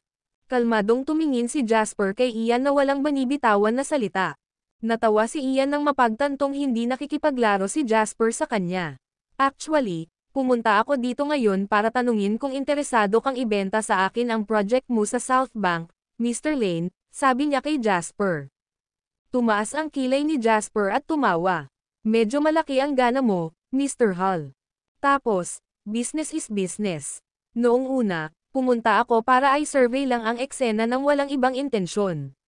Gayunpaman, tumingin ako sa paligid, mas napagtanto ko na ang proyekto ng South Bank ay talagang may malaking komersyal na halaga. Sa anumang kaso, mahirap para sa iyong construction site na magpatuloy sa gawaing pagtatayo nito ngayon, walang pakialam na sabi ni Ian. Bakit hindi mo ibenta sa akin ang proyekto sa halip na hawakan ng walang bunga? Ano kaya ang iniisip mo na magiging mahirap para sa aking construction site na magpatuloy sa gawaing pagtatayo nito? Tanong ni Jasper sa pantay na tono. Napasigaw si Ian ng malakas. Mr. Lane, pareho kaming matalino. Mag-usap tayo sa tuwirang paraan. Kung wala ang mga kagamitan sa gusali, hindi ba ang iyong construction site na isagawa ang konstruksyon gamit ang mga bato na nakolekta mula sa tabing kalsada? Tanong niya. Mr. Hall, magkano ang plano mong kunin ang aking proyekto? Tanong ni Jasper. Nag-isip sandali si Ian bago sumagot, $300 million. Ang video na ito ay edited by Urban Storytelling. Kabanata 470. $300 milyong. Sa unang tingin, parang ang dami. Ito ay maituturing na marami kahit 20 taon sa darating na panahon na nabubuhay si Jasper bago ang kanyang muling pagkakatawang tao. Ang $300 milyong ay sapat para sa isang pamilya na makamit ang kalayaan sa pananalapi. Titingnan sila bilang mga kahanga-hangang milyonaryo sa mata ng lahat. Gayunpaman siya ay tumingin dito, ang presyo ng 300 milyon na inaalok ni Ian Hall ay parang isang malaking insulto. Hindi ko nasasabihin ang tungkol sa halaga ng mga karapatan sa pagpapaunlad ng proyekto. Isinasantabi iyon, namuhunan na ako ng $800 milyong sa proyekto lamang, at nakagawa na ako ng follow-up na pamumuhunan ng higit sa $1.5 bilyong. Sa kabila ng lahat ng ito, sinasabi mo sa akin na bibilhin mo ang proyektong ito sa halagang $300 milyong. Mr. Hall, mayroon kang napakalinis na pagdedesisyon. Natawa si Ian sa sinabi ni Jasper. Mr. Lane, mas matanda ako sayo. Noong una, naisip ko na talaga kaya mo at hindi na kailangan ng maraming tip kung ano ang gagawin. Gayunpaman, kailangan kong ituro sa iyo ang isa o dalawang bagay ngayon, sabi niya. Ang halaga ng isang kalakal ay kadalasang hindi nakabatay sa halaga ng pera nito lamang. Ang ilang mga bagay ay magiging isang masamang proyekto kapag inilagay sa iyong mga kamay. Wala ka lang gawin ito. Kung ganoon, magiging walang kwentang pasanin sa iyo. Gayunpaman, iba ito sa aking mga kamay. Magagawa ko ito. Ito ang aking personal na kakayahan. Ito ang aking kapital. Hindi mo ito maisasama sa halaga ng isang kalakal. Nakaupo sa likod ng kanyang desk sa opisina, binaling ni Jasper ang isang mahinahon at mabigat na tingin kay Ian. Pagkatapos magsalita ni Ian, tinanong siya ni Jasper sa walang malasakit na tono, sa iyong pananaw, wala bang duda na sisirain ko ang proyektong ito, Mr. Hall? Isang panloob na tawa ang pinakawalan ni Ian habang unti-unting tumigas ang kanyang tingin. Tumigil ka na sa pagiging bongga, Jasper Lane. Hindi ba't walang kabuluhan ang paggawa nito? Ang iyong supply ng mga materyales sa gusali ay naputol, at sinasabi ko sa iyo na hindi ka makakabili ng anumang materyales sa gusali kahit saan ka pumunta o kung sino ang iyong hinahanap. Sabi niya. Ito ang definition ng networking. Ito ang tinatawag mong resource pool. Kung tutusin, ako ay isang kilalang individual sa Andros. Bukod dito, dahil sa reputasyon ng Haddock Chamber of Commerce, sino ang maglalakas loob na kunin ang aking masamang panig? Sino ang pipiliing magbigay sa iyo ng mga materyales sa gusali sa ilalim ng panganib na masaktan si Haddock? Paano magpapatuloy ang construction site sa paggawa nito nang walang materyales sa pagtatayo? Bahaging tumawa si Ian. Tumingin siya kay Jasper na may kontentong ekspresyon sa mukha. Sa mundong ito, hindi mo magagawa ang anumang gusto mo dahil may potensyal ka at minsan ay nakatanggap ka ng ilang salita ng papuri mula sa iba, sabi niya. Kung bibigyan ko pa ng 10 o 2 taon ang isang kabataang tulad mo, o kapag nasa edad mo na ako, maaaring mas makapangyarihan ka talaga kaysa sa akin. Gayunpaman, masyado ka pang bata ngayon. Hindi mo napagdaanan ang mga paghihirap ng lipunan. Hindi mo malalaman kung gaano kataas at kalakas ang mundo sa labas. Dapat magturo sa iyo ng leksyon ang pangyayaring ito. Bumangon si Ian habang nagsasalita. Ipinatong niya ang kanyang mga kamay sa desk ng opisina at tinitigan si Jasper mula sa itaas. Maaari mo lamang sisihin ang iyong sarili sa pagiging masyadong walang ingat sa Swallow Capital. Maaaring hindi mo naisip tungkol dito, pero kahit na wala akong nagawa lumabag sa mga batas, hindi madali para sa akin na talunin ka, sabi niya habang ngumingiti. Aminin mo ang iyong mga pagkakamali sa harap ko, at humingi ng tawad sa aking anak. Pagkatapos nito, ibigay sa akin ang proyektong ito. Hahayaan kitang panatilihin ang iyong iba pang mga negosyo. Kung hindi, sisiguraduhin kong aalisin ang lahat ng mayroon ka at gagawin mong isang walang pera na talunan. Ang iyong mga banta ay medyo nakakatakot, sabi ni Jasper sa isang pantay na tono. Binata, mahalagang malaman ang sarili mong limitasyon. Mayroon ka ba talagang kakayahan upang labanan ang iyong mga nakatatanda sa industriya? Humalaklak si Ian habang nakatayo at nakatingin kay Jasper. Huwag kang masyadong magyabang to the point na nakalimutan mo ang iyong apelyido dahil sa nakatanggap ka lang ng papuri sa nakaraan. Ang ganitong uri ng pag-uugali ay nakakapinsala. Maaga o huli, mahaharap ka sa isang malaking problema. Ang swerte mo at nakilala mo ako. Madalas kong pinahahalagahan ang mga mahuhusay na tao, kaya handa akong bigyan ka ng pagkakataon. Kung hindi, sa tingin mo ba ay magkakaroon ka pa ng pagkakataong kausapin ako ngayon? Ang video na ito ay edited by Urban Storytelling. Kabanata 471. Kaya nga nandito ako para bigyan ka ng huling pagkakataon. Narito ang 300 milyong dolyar. Kung handa kang yumoko sa aking mga kondisyon, kunin ang pera at ibigay sa akin ang proyekto. Kung hindi mo gustong gawin ito, ang lalawigan ay maaaring malapit ng matira na may lamang South Face River North Bank sa loob ng ilang buwan. Haha. Baka hindi na umiral ang South Bank. Bumangon na rin si Jasper. Tiningnan niya ng diretso si Ian sa mata at sinabing, kung ganoon, iaanunsyo ko rin ang aking paninindigan dito ngayon. Dahil hindi ka naglalaro sa mga patakaran, labanan natin ang isa't isa sa abot ng ating kakayahan. Wala akong ibang kakayahan maliban sa mabilis na kumita ng pera. Kahit na mawalan ako ng ilang milyon o ilang bilyong dolyar, hindi ito magiging mahalaga sa akin. Dahil mas matanda ka sa akin, umaasa ako na mapanatili mo ang mapagmataas na pakiramdam ng pagiging superior na nasa iyo ngayon, Mr. Hall. Kung pinagpatuloy mo, hindi ka masyadong magpapatalo pagdating ng panahon. Nagdilim ang ekspresyon ni Ian. Pinandilatan niya si Jasper at umungol, balak mo ba talaga akong labanan hanggang sa huli? Maganda ang pagpapatakbo ko sa negosyo ko, pero kailangan mo lang umikot para manggulo. Gumamit ka pa ng dirty tricks para putulin ang supply ng building materials sa construction site ko. Ako ba talaga ang kumakalaban sa'yo? Mariing tanong ni Jasper. Sa anumang kaso, magandang sabihin din ito sa ganoong paraan, dahil talagang lalaban ako sa iyo hanggang sa wakas. Galit na tawa ang pinakawalan ni Ian. Well, ang mga kabataan ay mainit ang ulo at matigas ang ulo talaga. Talagang hinahangaan ko itong ugali mo. Hindi ka magsisisi hanggat hindi ka nahaharap sa ganap na kabiguan. Tingnan natin kung paano ito pupunta. Bulalas niya. Binibigyan kita ng pagkakataon ngayon. Ikaw ang taong tumanggi sa aking kabaitan. Pagdating ng panahon, hindi ka na makakahanap ng sulok para umiyak sa kapayapaan. Pagkatapos magsalita ni Ian, biglang may kumatok sa pinto ng opisina ni Jasper. Come in, sabi ni Jasper.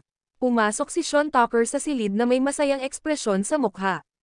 Magsasalita pa sana siya nang makita niya si Ian Hall na nakatayo sa opisina ni Jasper.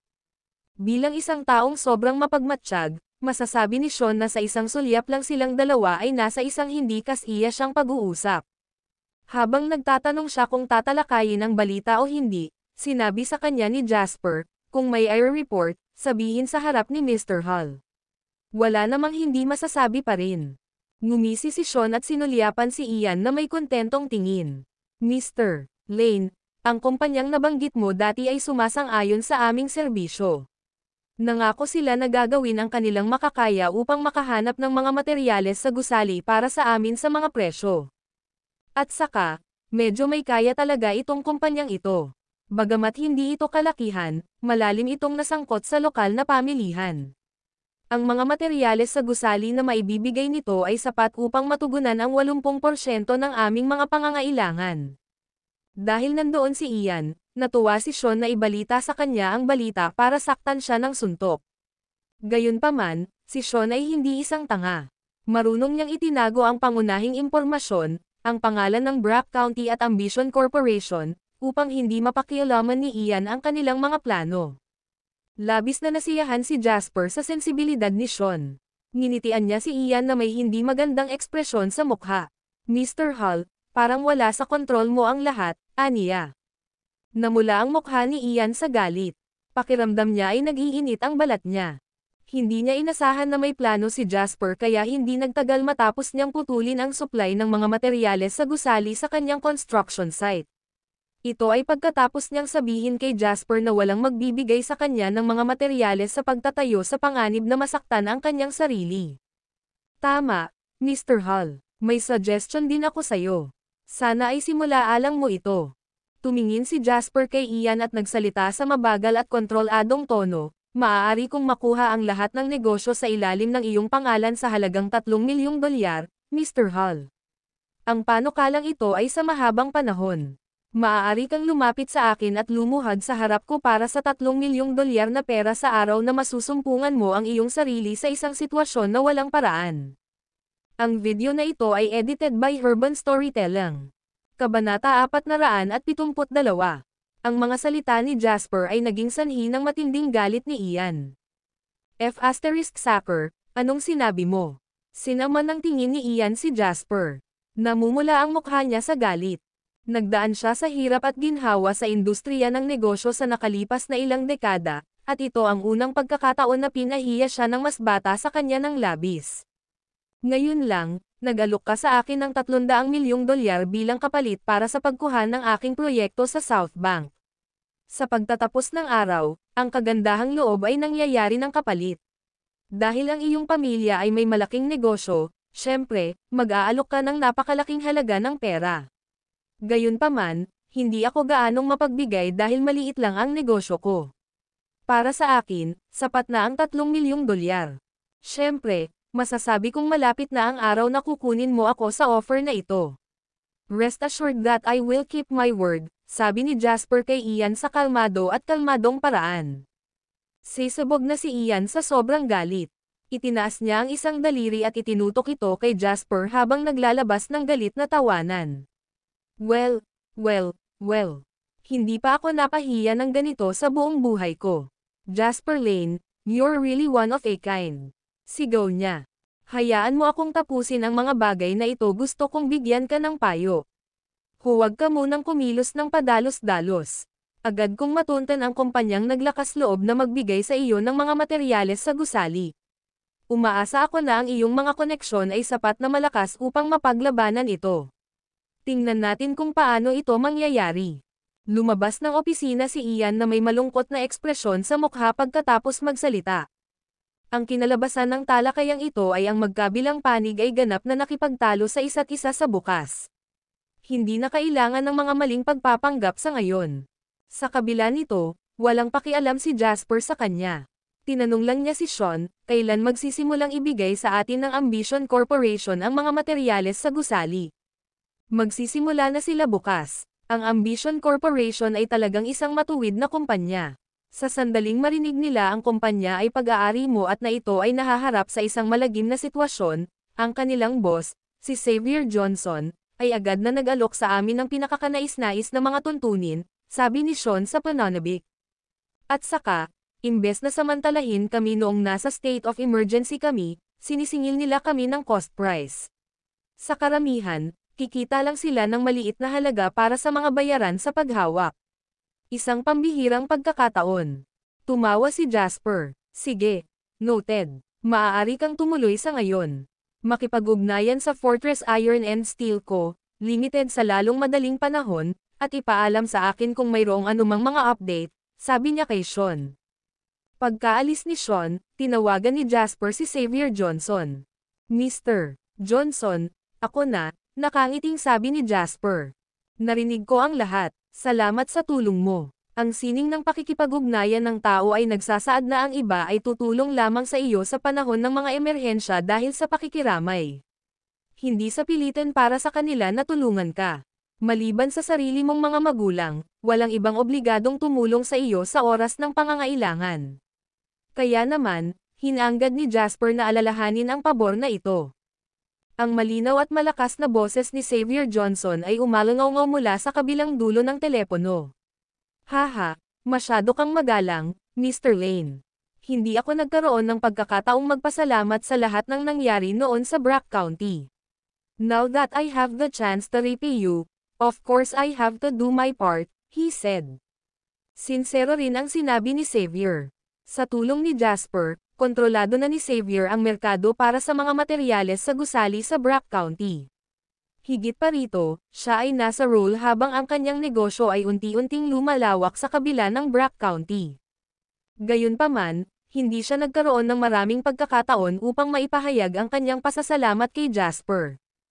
Tumawa si Jasper at sinabing, ayon sa mga nasasakupan ko, binibigyan mo kami ng mga supply sa halaga, Mr. Johnson. Ako ay isang taong mas pinahahalagahan ang pagkakaibigan kaysa sa negosyo. Tsaka may utang na loob ako sa'yo. Paano ako makikinabang sa iyo kung ikaw ay nasa isang masikip na lugar? Bukod dito, magiging kapaki-pakinabang para sa aking negosyo kung mabilis na mabenta ang stock. I can just sell off a large quantity of goods at a low profit margin, pagmamalaki ni Xavier. Kung ganoon, hindi ako magpapakasentimental sa harap mo. Sabihin na lang natin ang Ambition Corporation na magkakaroon ng priority supply rights sa lahat ng future real estate development projects sa Southeast District ng probinsya na pinangangasiwaan ng JW Real Estates, biglang sinabi ni Jasper. Kung kailangan namin ng mga materyales sa gusali, makipag-ugnayan muna kami sa iyo. Kung mayroon kang anumang stock na magagamit, bibilhin namin ito mula sa iyo. Makikipagtulungan lang kami sa ibang kumpanya kung wala ka ng stock. Bumaba ka sa probinsya kapag libre ka, Mr. Johnson. Pag-usapan natin ang mga detalye kapag nagkita tayo noon. Nagliwanag ang tingin ni Xavier nang marinig ang sinabi niya. Ang JW Real Estates ay isang paparating na kumpanya sa industriya ng real estate ng probinsya. Ang kumpanya ay namamahala sa mga proyekto ng real estate sa iba pang mga county sa loob ng lalawigan. Gayunpaman, ang mga proyekto ay lahat ng iba't ibang antas. Mayroong isang lokal na kilalang high-end na residential area na may tanawin ng dagat na ginagawa sa Brack County. Sa kasalukuyan, ang Ambition Corporation din ang pangunahing tagapagtustos ng gusali ng nasabing construction site. Materyales dahil sa tulong ni Jasper noon. Ang video na ito ay edited by Urban Storytelling. Kabanata 473. Ang pinakatanyag ay ang proyekto ng South Face River South Bank sa lalawigan. Nagtrabaho si Xavier sa industriya ng mga materyales sa gusali at nanatiling updated sa mga pangyayari sa industriya ng real estate. Siya at ang kanyang mga kasosyo sa negosyo ay nagkaroon din ng isang pinagkasunduan. Nang makumplito ang proyektong pagpapaunlad sa timog na pampang ng South Face River, ang JW Real Estates ay nagkaroon ng mataas na pagkakataon na umangat sa mga ranggo upang humingi ng kumpanya ng real estate sa lalawigan. Ang Ambition Corporation ay may mataas na pagkakataon na mabilis na tumaas sa kanyang mga ranggo kung ito ay nasa mabuting panig ng JW Real Estates ngayon. Ganap na nagulat, nagmamadaling sinabi ni Xavier, maraming salamat. Sisiguraduhin kong bibisitahin kita sa probinsya kapag naayos ko na ang mga bagay-bagay tungkol sa akin. Ngumiti si Jasper at sumagot, you're welcome anytime. Kuwit-kuwit. Habang inaasikaso pa ni Jasper ang mga bagay sa real estate agency, dumating si Wendy sa isang spa retreat sa probinsya. Nobela at sunod sa moda pa rin ang mga spa noong 2000s. Karamihan sa mga tao ay hindi alam kung ano ang dapat gawin sa isang spa. Kaya, ang isang pagbisita sa spa ay hindi mura. Ang panimuong presyo nito na 3,000 summer dollars ay mababawasan lamang ang pinakamalaki sa mga mayayaman sa probinsya ang makakabisita sa mga nasabing lugar nang walang anumang pag-aalinlangan. Natural, kasama si Wendy sa mga taong iyon. Gayunpaman, ang dahilan kung bakit pumunta si Wendy dito ngayon ay hindi upang magpaganda. Julian, hindi ka makakasama sa akin. Walang magawang tumingin si Wendy kay Julian, na nakatayo sa harapan niya na may kahoy na ekspresyon sa mukha. Bahagyang nakakunot ang noo ni Julian habang nakatingin sa marangyang spa. Hindi niya alam kung ano iyon, ngunit masasabi niyang ito ang lugar na madalas puntahan ng mga babae. Ms. Schuler, dapat kitang protektahan sa mga panahong ito na hindi matatag. Inutusan ako ni Jasper na manatili sa tabi mo. Kailangan nating habarin ang mga damit natin sa loob. Lahat ng tao doon ay babae, at hindi sila papasukin ng lalaki. Nakangiti si Wendy habang nagsasalita. Bahagyang kumunot ang noo ni Julian at sinabing, Ms. Schuler, hindi ba pwedeng hindi ka nalang pumasok?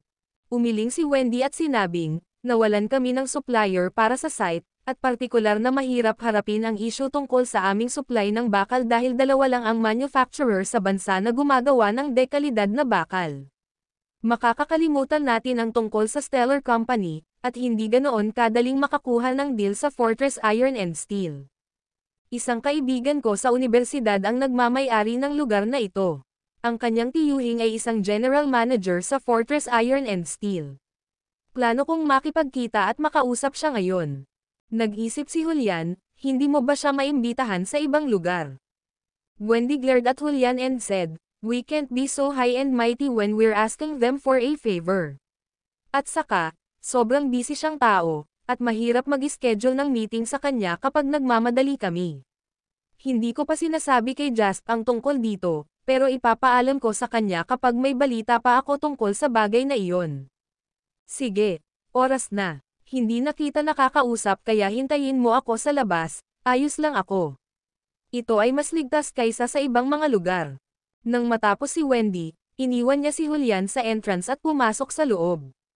Nagtagal si Julian sa entrance at sinulyapan ang dalawang napakagandang babaeng receptionist na nakatitig sa kanya. Bumantong hininga, masunurin siyang bumalik sa kotse at umupo sa loob para maghintay. Ang tanging magagawa niya ngayon ay manatiling alerto at bantayan ang anumang kain na hinalang target sa malapit. Noon lang, sa isang ramen shop sa kabilang kalye, ibinaba ni Aaron ang kanyang tinidor at itinapat ang isang walkie-talkie sa kanyang tainga habang mahinahong sinabi, dumating na ang pagkakataon natin. Ang target ay lumayo sa kanyang bodyguard at pumasok sa Heartland Spa Center. Magsimula ng misyon, go! Ang video na ito ay edited by Urban Storytelling. Kabanata 474. Nang magsalita si Aaron ay agad siyang tumayo at binayaran ang bill niya. Pagkatapos, sumilip siya sa likod na pasukan sa Heartland Spa Retreat. Naghihintay na sa loob ang dalawang lalaking masasabing may tusong aura. Mr. Aaron, lumapit sa kanya ang isa sa mga lalaki at binati. Tumanggaw si Aaron at sinulyapan ang mga panlabas na dingding ng Heartland Spa Retreat. Nang makita niya ang isang tubo ng tubig na bumabagsak sa dingding patungo sa lupa, mahinahon niyang sinabi, ito ay napakadaling pumasok. Handa na ba si Fiona at ang iba pa? Ms. Pumasok na si Fiona sa Heartland Spa Retreat sa kanyang disguise. Dapat ay hinahanap na niya ang target ngayon. Tumanggaw si Aaron at sinabing, sige, mananatili tayo sa plano. Maghintay kayong dalawa dito at papasok ako. Patuloy na makipag-ugnayan. Nang matapos siyang magsalita, tumalon si Aaron at hinawakan ng dalawang kamay ang tubo na 2.5 talampakan ng lupa. Umakyat siya sa hagdan patungo sa bintana sa ikalawang palapag na may liksi ng isang unggoy. Pagkatapos, mabilis siyang umikot at lumiko ng ilang beses bago tumalon sa Heartland Spa Retreat sa pamamagitan ng kalahating bukas na bintana sa ikatlong palapag. Pag-akyat niya, nakita ni Aaron ang isang babaeng nakabalot ng plain towel na nakahiga sa kama. Ang unang likas na reaksyon ng babae ay sumigaw nang makita ang isang malaking lalaki na tumalon sa bintana. Gayunpaman, mabilis ang reflexes ni Aaron. Agad siyang tumalon palapit sa babae at tinakpan ng kamay ang bibig nito. Habang nakatitig sa kanya, ngumiti ito at sinabing, "Huwag kang maingay, baka mamatay ka." Naiintindihan mo ba? Nanlaki ang mata ng babae sa takot habang nagmamadaling tumango. Napangiti si Aaron sa kasiyahan habang binigyan ang babae ng biglang hampas sa leeg gamit ang sakong ng palad nito. Agad na umikot ang kanyang mga mata sa likod ng kanyang ulo nang mahihimatay siya sa kama. Matapos ayusin ang mga paa ng babae para tila natutulog, naglakad-lakad si Aaron palabas ng kwarto. Sa mga sandaling iyon, masayang nakikipagkwentuhan si Wendy sa isang magandang babae sa isang opisina sa ikalawang palapag. "Carol, mukhang umuusbong ang negosyo," sabi ni Wendy habang pasulyap-sulyap sa paligid ng marangyang opisina. Napangiti si Carol Murphy habang sinabi niya, "Palaging abala ang asawa ko sa kanyang negosyo, at kailangan kong maghanap ng gagawin.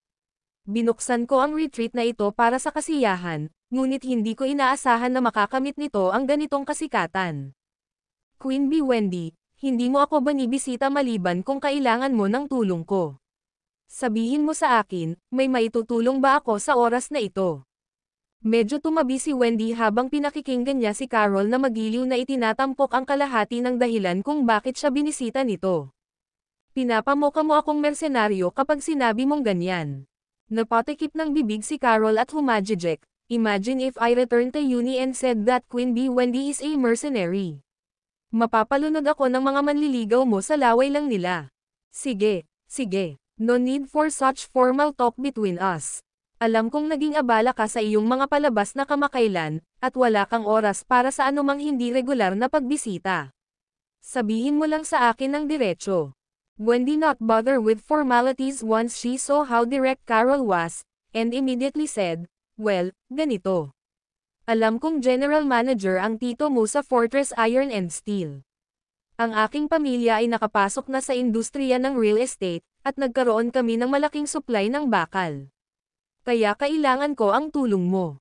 Curious na tanong ni Carol, "Kung kailangan mo ng magandang kalidad na bakal, mayroon kaming Stellar Company at Fortress Iron and Steel sa bansa. Ang dalawang kumpanyang ito ay parehong bukas para sa negosyo. Bakit hindi ka nakipag-ugnayan sa kanila sa pamamagitan ng mga karaniwang pamamaraan? Hindi naman nila tatalikuran ang pagkakataong magnegosyo, di ba?" Bumantong hininga si Wendy at sinabing, "Hindi mo naiintindihan. Ang buong bagay na ito ay talagang komplikado at nagsasangkot ng kompetisyon sa mundo ng negosyo. Wala na kaming pagkakataong magtrabaho sa Stellar Company, kaya naman bumaling kami sa Fortress Iron and Steel. At saka, nagmamadali kami ngayon at nagkaroon ng malaking supply. Imposibleng makipag-deal sa Fortress Iron and Steel sa ganoong kaikling panahon, kaya naman naisipan naming magtanong kung maaari kang humila ng anumang mga string." May pag-aalalang ekspresyon sa mukha ni Carol habang nakikinig kay Wendy. Kahit na curious siya kung ano ang ibig sabihin ni Wendy ng competition in the business world, hindi na siya nagtanong pa at nag-aalinlangan na lang na sumagot, "Alam mo naman na tumatanda na ang tiyuhin ko. Nagpaplano siyang magretiro at wala nang gaanong impluwensya." Gayunpaman, nang makita niya ang pagkadismaya sa mukha ni Wendy, sinabi niya, "Paano ito? Hintayin mo ako saglit, at tutulungan kitang tawagan siya." Ngumiti si Wendy at tumango. "Kung ganoon nga, hayaan mo akong magpasalamat sa iyo ng maaga." Ang video na ito ay edited by Urban Storytelling. Kabanata 475. Habang nakatayo si Carol, kumaway siya ng kamay at sinabing, "Huwag kang mag-alala, tumatawag lang ako. Bahala na ang tiyuhin ko kung ano ang susunod na mangyayari." Habang iniyuko niya ang kanyang ulo upang hanapin ang numero nito, binuksan ni Carol ang pinto sa kanyang opisina. Kalalabas lang ni Carol sa kanyang opisina nang may babaeng dumaan sa kanya. Habang naghihintay na sagutin ang tawag, sinulyapan ni Carol ang babaeng dumaan sa kanya at naglalakad papunta sa kanyang opisina. Bahagyang kumunat ang noo niya, "Stop." Huminto ang babae sa kanyang mga hakbang. "Anong pangalan mo? Bakit hindi kita nakita dati?" Nakatalikod ang babae kay Carol. Hindi siya kumibo o nagsalita. Isang masamang pakiramdam ang bumalot kay Carol nang bumangon sa kanya ang pagdududa. Lalabas na sana siya at tanungin ang babae nang may pumalakpak na kamay sa balikat niya. Lumalapit sa pisngi ni Carol ang nakangiting mukha ni Aaron. Ginamit niya ang kanyang mga daliri sa paghaplos sa makinis at magandang pinapanatili ang balat ni Carol habang bumubulong, huwag kang magsalita ng anuman. Wala akong balak na saktan ang sinuman, okay. Bumibilis ang tibok ng puso ni Carol nang makaramdam siya ng takot. Gayunpaman, napanatili niya ang isang maliit na bahagi ng kanyang katwiran at lakas, na nanginginig na sinabi, "Sino ka? Ano gusto mo, ito ba ay isang pagnanakaw?" Tumawa si Aaron at sinabing, "Ito ay isang kidnapang. Pero huwag kang mag-alala, hindi ka namin kikidnap." Pagkatapos, isinukbit ni Aaron ang kanyang braso sa leeg ni Carol at naglakad pabalik sa opisina kasama siya. Matalik ang distansya sa pagitan ng dalawa. Gayunpaman, ang katawan ni Carol ay kasing tigas ng isang stick. Siya ay karaniwang kalahating kinaladkad papasok sa opisina. Si Wendy, naghihintay ng mga update mula kay Carol, ay likas na tumayo nang makita niya si Carol na pinili na bumalik sa opisina. Nagtanong siya sa matigas na boses, "Ikaw ay?" Ang babaeng tinigilan ni Carol kanina ay naglagay ng punyal sa lalamunan ni Wendy. Walang ekspresyon ang kanyang mukhang ordinaryong mukha habang sinasabi niya, "Huwag kang magsalita o papatayin kita." Huminga ng malalim si Wendy at pinilit na kumalma. Malamig niyang tiningnan ang babae at si Aaron, na naka-hostage kay Carol. "Ang ganda mo talaga." Nagniningning ang mga mata ni Aaron habang nakatingin kay Wendy. "Ikaw ang pinakamagandang babae na nakita ko." Ikinulong ni Wendy ang kanyang mga kamay sa mga kamao at nanatiling tahimik. Malamig lang ang tingin niya kay Aaron. Naunawaan niya na siya ay isang nag-iisa, mahinang babae na walang pagkakataon laban sa dalawang thug na may armas. Imposibleng lumaban sa kanila, at ang pinakamagandang bagay na magagawa niya ngayon ay manatiling kalmado. Hindi niya kayang mawala ang pagiging cool niya. "Napakatalino mo para hindi sumigaw at manggulo. Hindi ako matiigang tao, tingnan mo. Maaaring maganda ka, ngunit nakakahiya dahil may nakatutok na sa iyo." Nanghihinayang umiling si Aaron habang nagsasalita. Pagkatapos, gumamit siya ng karate chop para mawalan ng malay si Wendy. Napailing si Wendy at muntik nang bumagsak sa lupa. Nagmamadaling lumapit ang babae at niyakap siya. "Tara na," sabi ni Aaron sa mahinang boses at hihimatayin na sana si Carol nang magpakawala siya ng nakakaiyak na sigaw. Bahagyang nagbago ang ekspresyon ng mukha ni Aaron. Nang maglakbay ang tunog pababa ng hagdan at sa pandinig ni Julian, mahina na itong sigaw. Gayunpaman, sapat na iyon para tumalon si Julian na parang nakuryente. Nagliliyab ang mga mata, tila nag-transform si Julian sa isang dragon ng tao habang diretso siyang humampos sa Heartland Spa Retreat. Ang video na ito ay edited by Urban Storytelling. Kabanata 476. Walang sino man sa Spa Retreat ang makakapigil kay Julian. Sa ilang paghinga, tumakbo na si Julian sa ikalawang palapag kung saan narinig ang sigaw. Hindi pinansin ang pagtataka at galit sa mga mukha ng mga babaeng customer at empleyado nang makita siya. Pumasok si Julian sa kalahating saradong pinto sa opisina. Nang buksan ni Julian ang pinto at nakita ang isang hindi pamilyar na babae sa sahig, agad siyang tumakbo papunta sa nakabukas na bintana. Pagdungaw sa bintana, nakita ni Julian ang isang babaeng sumakay sa kotse. Hawak niya sa braso si Wendy.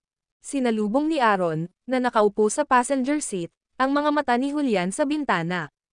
Nakangiting gumawa ng daliri ng baril si Aaron at itinutok kay Julian bago nagkunwaring babarilan ito. Siya ay sadyang provocative. Sa susunod na segundo, nagsimula ang makina ng kotse at tumakbo ito palabas ng eskinita. Ang aura ni Julian ay parang alon na humahampas sa mga bato. Hinawakan niya ang gilid ng bintana, tumalon siya palabas ng bintana sa ikalawang palapag. Tila walang pakialam si Julian na 7 metro ang taas ng bintana sa ibabaw ng lupa nang dumapo siya ng may kabog. Gayunpaman, ang kotse ay mabilis na lumabas sa eskinita at tila tumatakas. Tatakbo na sana sila ni Julian nang palibutan siya ng 2 lalaking lalaki. Walang sabi-sabi, sinimulan nilang salakayin si Julian.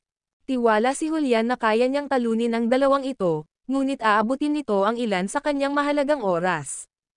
Sa kanyang galit na nagpapagatong sa kanya, si Julian ay umungal na parang nagagalit na dragon at inilabas ang lahat ng kanyang galit sa 2 lalaki. Ang 2 lalaking ito ay inilagay doon upang maantala si Julian, na kumikilos bilang mga kalasag ng tao. Bagamat inihanda na nila ang kanilang sarili para dito, pakiramdam ng dalawa ay para silang bangkang napadpad sa gitna ng magulong alon. Malapit na silang masira sa hindi mabilang na mga piraso nang harapin nila ang mabilis na pag-atake ni Julian. Hindi nagtagal ay bumagsak ang dalawa sa lupa na may dugong tumutulo mula sa kanilang mga bibig habang nakikita si Julian na may takot sa kanilang mga mata. Alam nilang makapangyarihan siya, ngunit hindi nila inaasahan na magiging ganito siya kalakas. Kuwait, sa Schuler Manor sa probinsya. Napaluhod si Julian kasabay ng isang kabog. Nang lumuhad siya, napakalakas ng impact kaya nagawa niyang lumikha ng 2 crater sa lupa. Nagkalat mula sa kanyang mga tuhod ang mga bitek na tila makapal na sapot ng gagamba.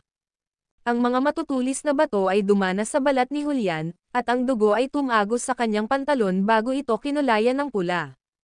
Gayunpaman, tila hindi ito naramdaman ni Julian. Ibinaba lamang niya ang kanyang ulo kay Jasper at kinuyam ang kanyang mga kamay sa nanginginig na boses, "Jasper, I'm so sorry." Walang ekspresyon ang mukha ni Jasper habang nakikita si Julian. Wala siyang sinabi. Si Julian ay walang ginawang dahilan para sa kanyang sarili at tanging sinabi niya, "Jasper, alam ko na kahit ang buhay ko ay hindi magagamit ang kaligtasan ni MS Schuler. Aalis ako at hahanapin siya ngayon. Mas gugustuhin ko pang mamatay sa labas kung hindi ko siya mahanap. Babalik ako at magsisisi kapag nahanap ko na si MS Schuler." Pagkatapos, tumayo si Julian at papalabas na sana. "Tumigil ka." Umalangaw-ngaw ang mahinahong boses ni Jasper. "Isang tao ka lang. May milyon-milyong tao sa probinsya. Gaano karaming lugar ang maaari mong saklawin ng mag-isa? Tumayo ka dito." Tumaas ang boses ni Jasper. "Hindi ko naman sinabing hindi kita sisisihin, pero walang magbabago kahit mamatay ka ngayon. Ang dapat mong gawin ngayon ay ayusin ito sa akin." Pinigilan ni Jasper ang galit at inis. Nanlamig ang kanyang mga mata habang huminga ng malalim at sinabing, "Imbestigan mo. Imbestigahan mo ako. Hanapin ang lahat ng mga plaka sa probinsya, at higit sa lahat, hanapin ang hotel na tinutuluyan ng pamilyang Hall at Gardner. Gusto ko ng ulat sa loob ng kalahating oras." Ang video na ito ay edited by Urban Storytelling. Kabanata 477. Pagkalabas ni Julian, huminga ng malalim si Jasper at umupo sa upuan. May malalim na tingin sa mukha niya. Halos 1 taon mula noong kanyang muling pagkakatawang tao, nasanay na si Jasper na ang lahat ay nasa ilalim ng kanyang kontrol. May mga bihirang sitwasyon ng mga bagay na nangyayari ng higit sa kanyang inaasahan. Ngayon, biglang napagtanto ni Jasper na hindi siya Diyos at hindi pa sapat ang kanyang nagawa sa maraming bagay. Ang pagiging ligtas kay Wendy ay isa. Bakit niya hinayaan lumabas si Wendy at tumakbo ng matuklasan na may sumusunod sa kanya? Kahit na ang ibig sabihin nito ay kumuha ng mga bodyguard, dapat ay kumuha pa siya ng ilang babaeng bodyguard para protektahan siya. Sa sandaling ito, labis na nabalisa si Jasper. Nakaramdam siya ng umaalon na hinanakit at panghihinayang sa kanyang dibdib na umaatungal na parang alon sa dagat. Ang sunod-sunod na mga tagumpay ay naging sanhi ng pagkawala niya sa sarili at labis na kumpiyansa. Sa ngayon, nananatili ang tanong, nasaan nga ba si Wendy? Kung gagawin ito ng House at Gardners, ano ang gagawin nila kay Wendy? Natakot si Jasper na mas malalim ang iniisip niya. Medyo naguguluhan siya ngayon. Sa sandaling iyon, bumukas ang pinto ng study at pumasok si Dawson. "Tito Dawson." Tumayo si Jasper na mukhang guilty. "Umupo ka." Kinawayan ni Dawson ang kamay at umupo sa tapat ni Jasper. "Alam ko na kung ano ang nangyayari at nagpapadala ako ng isang tao para imbestigahan ito. Hindi ka dapat malito sa oras na ito. Tandaan, kahit sino pa ang kabilang partido, mayroon silang mga dahilan para gawin ito. Bago nila ihayag ang kanilang layunin, alam natin na ligtas si Wendy." Huminga ng malalim si Jasper at sinisi ang sarili, sinabing, "Sa totoo lang, may mga senyales na, pero masyado akong naging pabaya." Sabi ni Dawson sa medyo nakakaunawang paraan, "Kilala ko ng husto ang anak ko. Hindi niya gusto ang pinipigilan at disiplinahin. At saka, siya ay nasa hustong gulang na may mga kamay at paa. Ano ang posibleng ginawa mo? Itali mo siya." Sabi ni Jasper sa malalim na boses, "Hindi ako dapat naging pabaya kahit papaano. Kasalanan ko ang lahat ng ito. Tumayo si Dawson, naglakad-lakad sa likod ng mesa, at tinapik si Jasper sa balikat. Mahina niyang sinabi, naiintindihan ko ang nararamdaman mo. Noong naaksidente ang nanay ni Wendy noon, nalulumbay ako sa matinding pagsisisi sa sarili at paghihirap sa loob ng mahabang panahon. Bilang lalaki, ito ang dapat mong bayaran para maprotektahan ang iyong pamilya at babae. Maliban kung, syempre, handa kang maging isang ordinaryong tao na namumuhay ng ordinaryong buhay. Gayunpaman, paano ka nalang magbitiw sa mga pangyayari sa buong buhay mo kahit na may bagyo? Hindi kita masisisi, gayon din si Wendy, ngunit dapat kang magsaya at gamitin ang iyong kamao upang ipakita sa mga nakasakit sa iyo na may ilang bagay na maaaring magbuwis ng kanilang buhay. Umangat ang ulo ni Jasper at tumingin kay Dawson. Sa sandaling ito, ang mga mata ni Dawson ay puno ng pagtitiwala at paghihikayat. Walang anumang pahiwatig ng sisihin o pagpuna. Tumayo si Jasper at huminga ng malalim.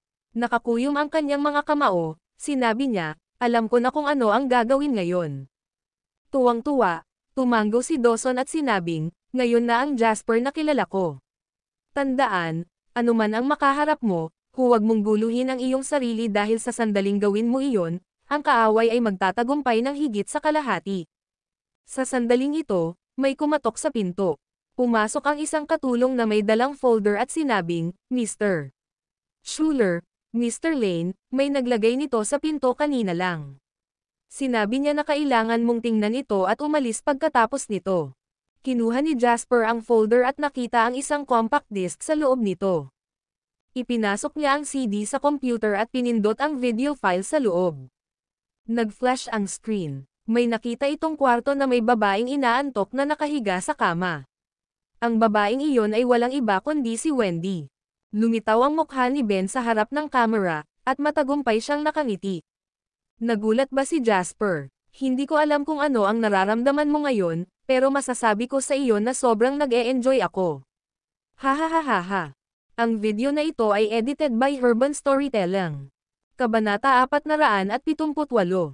Nang matapos tumawa si Ben, biglang naging malamig ang ekspresyon niya. Tinitigan niya ng mariin ang lens ng camera na para bang tinitingnan niya si Jasper sa screen. Huwag mo akong sisihin sa pagiging masama ko, Jasper. Masisisi mo lang ang sarili mo sa pagiging masyadong mayabang at sobrang puno ng sarili mo. Sino ka sa tingin mo?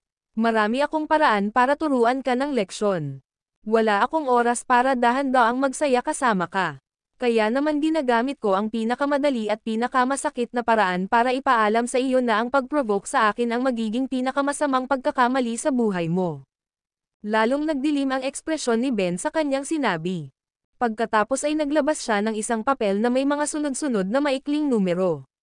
Lalong naging mapagmataas ang kanyang ekspresyon. Bilisan mo at idagdag mo itong KKID number. Bilis, hindi na ako makapaghintay. I'm so excited to have a video call with you. Tasiyo na nakaluhod sa harap ko, umiiyak at todo utot. Tandaan mo, wala kang masyadong oras. Gayun din, huwag subukan at alamin ang aking pisikal na address. Nagtago ako sa lugar kung saan hindi mo ako mahahanap. Hindi rin naman ako ganon katanga para makilala ka. Ito ang iyong teritoryo, hindi ba? Hahaha. Pero at the same time, gusto ko talagang makita kang lumuhad at humingi ng tawad sa akin. I-record ko ito para humanga ito ng dahan-dahan kapag natapos na ang lahat. Kaya, idagdag ang KKID number na ito. May 10 minuto ka lang.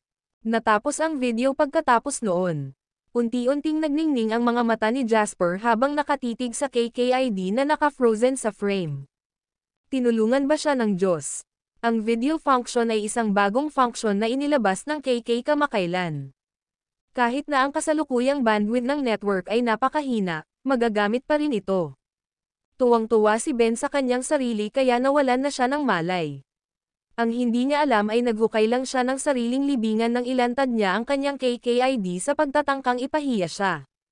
Sunod-sunod na ginawa ni Jasper ang dalawang bagay. Pinatawag muna niya si Julian para maghintay sa kwarto. Pangalawa, tinawagan niya kaagad si Hudson. Sinagot ni Hudson ang tawag ni Jasper nang wala sa oras. Hud, kailangan kitang gawin ang isang bagay na talagang mahalaga. May ka-video call ako mamaya. Maaari mo bang makuha ang IP address ng kabilang partido sa pinakamataas na posibleng panahon? Ang oras ay tumatakbo, kaya si Jasper ay dumiretso sa punto ng walang oras upang makipagpalitan ng mga pakiramdam kay Hudson. Hindi nagtanong si Hudson at sa halip ay sumagot kaagad, ito ay teknikal na madali at maaaring gawin, ngunit kailangan mo ba ang IP address o ang pisikal? Tuwang-tuwa si Jasper, maaari mo rin bang makuha ang pisikal na address? Tumawa si Hudson at sinabing, nakalimutan mo na ba kung gaano kalakas ang ating technical team ngayon? Hanggat makukuha natin ang IP address, malalaman natin ang pisikal na address sa loob lamang ng ilang minuto, sa kondisyon na kabilang partido ay hindi isang master hacker, syempre. Kung hindi, magiging mas mahirap na subaybayan sila. Ni Jasper, ang kabilang partido ay masama sa teknolohiya ng computer. Simulan mong i-lock ang aking KK at kapag sinimulan ko ang video call, gusto kong subaybayan kaagad ang pisikal na address ng kabilang partido. Pagkatapos makipag-ugnayan kay Hudson, nag-login si Jasper sa kanyang KK at idinagdag ang ID ng kabilang partido gaya ng nakasaad sa nakaraang video. Di nagtagal, naaprubahan ang friend request. Nagpadala ng kahilingan para sa isang video call. Tumayo si Dawson at lumabas sa range ng webcam. Nagpalitan siya ng tingin kay Jasper, at tumanggaw silang dalawa. Tinanggap ni Jasper ang pagsunod sa video call. Si Ben ay nakitang mag-isa sa screen. Nakaupo siya sa isang upuan, naghihintay sa screen. Nakita ni Jasper si Ben, at halatang nakikita rin ni Ben si Jasper sa sarili niyang computer screen. Ang video na ito ay edited by Urban Storytelling. Kabanata 479. Sa sandaling ito na malayo sa Cavern City, kinuha ni Hudson ang kanyang telepono at tinawagan si Theo.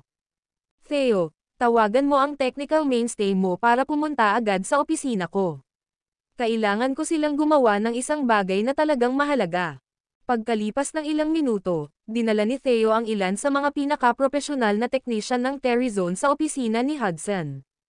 Nang ipaliwanag ni Hudson kung ano ang nangyayari, binuksan lahat ng mga laptop na dala nila at agad na nagtatrabaho. Ngumiti si Theo at sinabi kay Hudson, huwag kang mag-alala, Mr. Theo. Ang isang rookie na nag-aral ng teknolohiya ng computer sa loob ng 2 taon ay maaaring gumawa ng mga bagay na tulad nito, pabayaan tayo. Nakangiting tumanggo si Hudson at saka mahigpit na sinabi, ito ang unang pagkakataon na humingi ng tulong sa amin si Mr. Lane para mahawakan ang kanyang pribadong gawain, kaya dapat nating gawin ang lahat ng ating makakaya. Sumenya si Theo para ay pakitang naiintindihan niya ito bago pumasok sa trabaho. Tense ang atmosphere sa opisina. Magsimulang magtatatag ng isang koneksyon. I-scan ang IP na konektado sa KK account at server ng target. Matagumpay naming nakuha ang IP address ng kabilang partido. Simulan mo siyang subaybayan. Sa sandaling ito sa probinsya, nagsimula na ang pag-uusap ni na Jasper at Ben. Tumingin si Ben sa kanyang relo at tumawa. Hindi masama, ikaw ay mas mahusay kaysa sa naisip ko. May 2 minuto pa bago ang nakatakdang oras. Mukhang balisa ka talaga ha. Malamig na sabi ni Jasper, cut the crap. Hindi ako makikipagnegosasyon sa iyo hanggang sa makumpirma kong ligtas at maayos si Wendy. Unti-unting naging malamig at masama ang ekspresyon ni Ben. Tumingin siya kay Jasper at mayabang na sinabi, sa tingin mo ba ay nakikita mo nang makipagkasundo sa akin ngayon? Kalmadong sagot ni Jasper, ngayon lang ako nakakita ng side profile sa video. Paano ako makakasigurado na si Wendy iyon? Dapat kong siguraduhin na si Wendy ay nasa iyong mga kamay at na siya ay ligtas at maayos at makakausap ako. Kung hindi, lalabas ako sa video call. Naging malamig ang ekspresyon ni Ben. Pagkatapos ay ngumiti siya sa masamang paraan at sinabing, sige, tutuparin ko ang kahilingan mo para kusang loob kang mamatay. Pagkasabi niyon, ikanaway ni Ben ang kanyang kamay. Nagbago ang eksena at nakita ni Jasper si Wendy na nakatali ang mga kamay at paa. Gising na siya at nakaupo sa kama na binabantayan ng isang babae. Mukhang alam ni Wendy na nakatingin sa kanya si Jasper. Sabik siyang magsalita, ngunit ang kanyang bibig ay nakatape, kaya't hindi niya maipahayag ang kanyang sarili. Let Wendy talk to me, malamig na sabi ni Jasper. Sumilip si Ben sa screen at nginisyan. Huwag kang masyadong mabusog. Ako ang may hawak ng kapangyarihan ngayon. Sabi ko, Hayaan mo akong kausapin si Wendy. Nagtaas ng tono si Jasper. Kung hindi ako papayag sa alinman sa iyong mga kondisyon. Gusto kong makasigurado na wala kang ginawang masama sa kanya. Habang sinasabi ni Jasper ang mga salitang iyon, maliit niyang tiningnan si Ben at nagpatuloy, dahil maingat ka para makipag-ayos sa akin gamit ang video call at sinisigurado mong hindi ka mahahanap, bakit natatakot ka na kausapin ako ni Wendy? Nakokonsensya ka ba? Humagalpak ng tawa si Ben at sinabing, ako. Guilty. Ako ang nanalo. At isa ka lang hamak na insektong basura. Sige. Tutuperin ko ang huling kahilingan mo. Kinawayan ni Ben ang kamay pagkatapos sabihin ang mga katagang iyon, at agad namang inabot ng babaeng nakatayo sa tabi ni Wendy para tanggalin ang tape sa bibig ni Wendy. Nang makapagsalita muli si Wendy, hindi siya sumigaw o nagkaroon ng hysterical emotional breakdown. Bagkus, mahinahon niyang sinabi kay Jasper, huwag kang mag-alala, Jasp. Kinatok lang nila ako at dinala. Wala naman silang ginawa sa akin. Hindi ka dapat sumang-ayon sa anumang labis na hinihingi nila. Sa sandaling ito, kumikislap ang mga mata ni Jasper. Sa kanyang KK, pinadalhan siya ni Hudson ng mensahe at naabisuhan siya sa pamamagitan ng system. Nahanap namin ang address, number 303, Building A, Warsaw Community, Habersham East Road, Southeast Province, Province. Ang video na ito ay edited by Urban Storytelling. Kabanata 480. Talagang naging maingat si Ben. Mukhang alam niyang susuriin ni Jasper ang lahat ng check-in record ng mga hotel para matunten siya. Dahil dito, nag-check out siya sa hotel na tinutuluyan niya at lumipat sa isang residential building. Sa ilang sukat, nadagdagan nito ang antas ng kahirapan para masubaybayan siya ni Jasper. Ang hindi alam ni Ben ay si Jasper ang nagkokontrol na shareholder ni Terryzone, kaya't natuntun niya ang kanyang pisikal na lokasyon gamit ang kanyang IP address. Matapos isulat ng tahimik ang address at ibigay ito kay Julian ng mahinahon, magiliw na sinabi ni Jasper kay Wendy, huwag kang mag-alala. Alam ko na ang gagawin. Huwag kang matakot, sasanduan kita sa lalong madaling panahon. Katatapos lang sabihin ni Jasper ang mga katagang iyon nang tumayo si Ben sa harap ng webcam. Sige, Jasper, tigilan mo na ang paglalaro ng mga romance drama sa harap ko. Wala ako sa mood manood. Ngayong nakita mo na siya at nakausap, maaari na ba nating simulan ang ating negosasyon ngayon? Sabik na sabi ni Ben kay Jasper. Tumingin si Jasper kay Ben ng mahinahon at sinabing, sige na. Mga kondisyon mo. Tumawa si Ben at sinabing, simple. Bumaba sa 4 at humingi ng tawad sa akin. Humingi ka sa akin ng awa. Ito ang unang kondisyon. Para naman sa pangalawang kondisyon, gusto kong pumirma ka ng project transfer agreement. Ilipat sa akin ang proyekto ng South Face River. Ang pangatlong kondisyon ay, gusto ko ng kabayaran na 1 bilyon. Habang nagsasalita siya, tinitigan ni Ben si Jasper sa screen na may malungkot na ekspresyon bago ipinagpatuloy ang pagmamalaki, dapat matupad ang 3 kondisyon.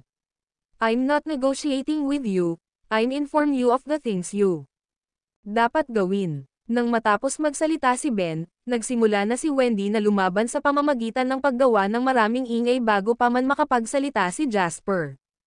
Gayunpaman, hindi siya makapagsalita dahil tinatakan ng babae ng duct tape ang bibig ni Wendy. Mahinahong sinabi ni Jasper, kailangan ko ng oras para ihanda at tuparin ang pangalawa at pangatlong kondisyon. Problema mo yan. Nagtaas ng boses si Ben. Wala akong pakialam kung ano ang gagawin mo, ngunit dapat kong makita ang mga resulta sa loob ng 2 oras. Kung hindi, pinalakpakan ni Ben ang kanyang mga kamay sa puntong ito. Sa silid, sa wakas ay lumitaw si Hans na sabik ng kumilos. Hayaan mong ipakilala kita sa aking pangalawang tiyuhin. Tumingin si Ben kay Jasper at tumawa ng malakas. Hindi ko na yata mabilang ang dami ng babaeng nakasama ng tito ko. Gusto mo bang panoorin ang aking pangalawang tiyuhin na masaya kasama si Wendy ng live sa screen para sa iyo? Tiningnan ni Hans si Jasper sa screen ng mapang asar at pinulupot ang kanyang mga labi, sinabing, so ikaw si Jasper. Gaano kalakas ang loob ng isang hindi gaanong karakter na tulad mo na saktan ang aking pamangkin at ang mga Langden? Biglang nagtaas ng boses si Hans, puno ng puot at kasamaan. How dare you? Maniwala ka man o hindi, Huhukayan ko ang libingan ng iyong mga ninuno. Sa isang lugar kung saan hindi nakuhanan ng kamera, mariin na ikinuyom ni Jasper ang kanyang mga kamao. Ang kanyang mga kuko ay bumabaon sa kanyang laman, at ang dugo ay umaagos mula sa kanyang mga sugat. Sa kabila niyon, tila nawala ang lahat ng sakit ni Jasper habang patuloy ang paghiwa nito ng mas malalim sa kanyang laman. Duguan na ang palad niya, pero ayaw pa rin niyang bitawan. Tila ang matinding sakit na tulad nito ang makakatulong sa kanya na pigilan ang kanyang mga emosyon at maiwasan ang pagsiklab. Magtiwala ka sa akin, Ben, kung sino man sa inyo ang maglalakas loob na lapitan si Wendy ngayon, sisiguraduhin kong pagsisihan mo ang pagsilang mo. Ang bawat salita na sinabi ni Jasper ay pinipiga sa kanyang nagngangalit na mga ngipin. Sa hindi kalayuan, tumingin si Dawson kay Jasper na may napakakomplikadong tingin. Galit na galit siya at parehas na balisa. Gayunpaman, ito ang unang pagkakataon na nakita niyang ganoon ang ugali ni Jasper. Bilang isang negosyante, o kahit isang iskolar, si Jasper ay palaging kalmado, hindi nagmamadali, at banayad.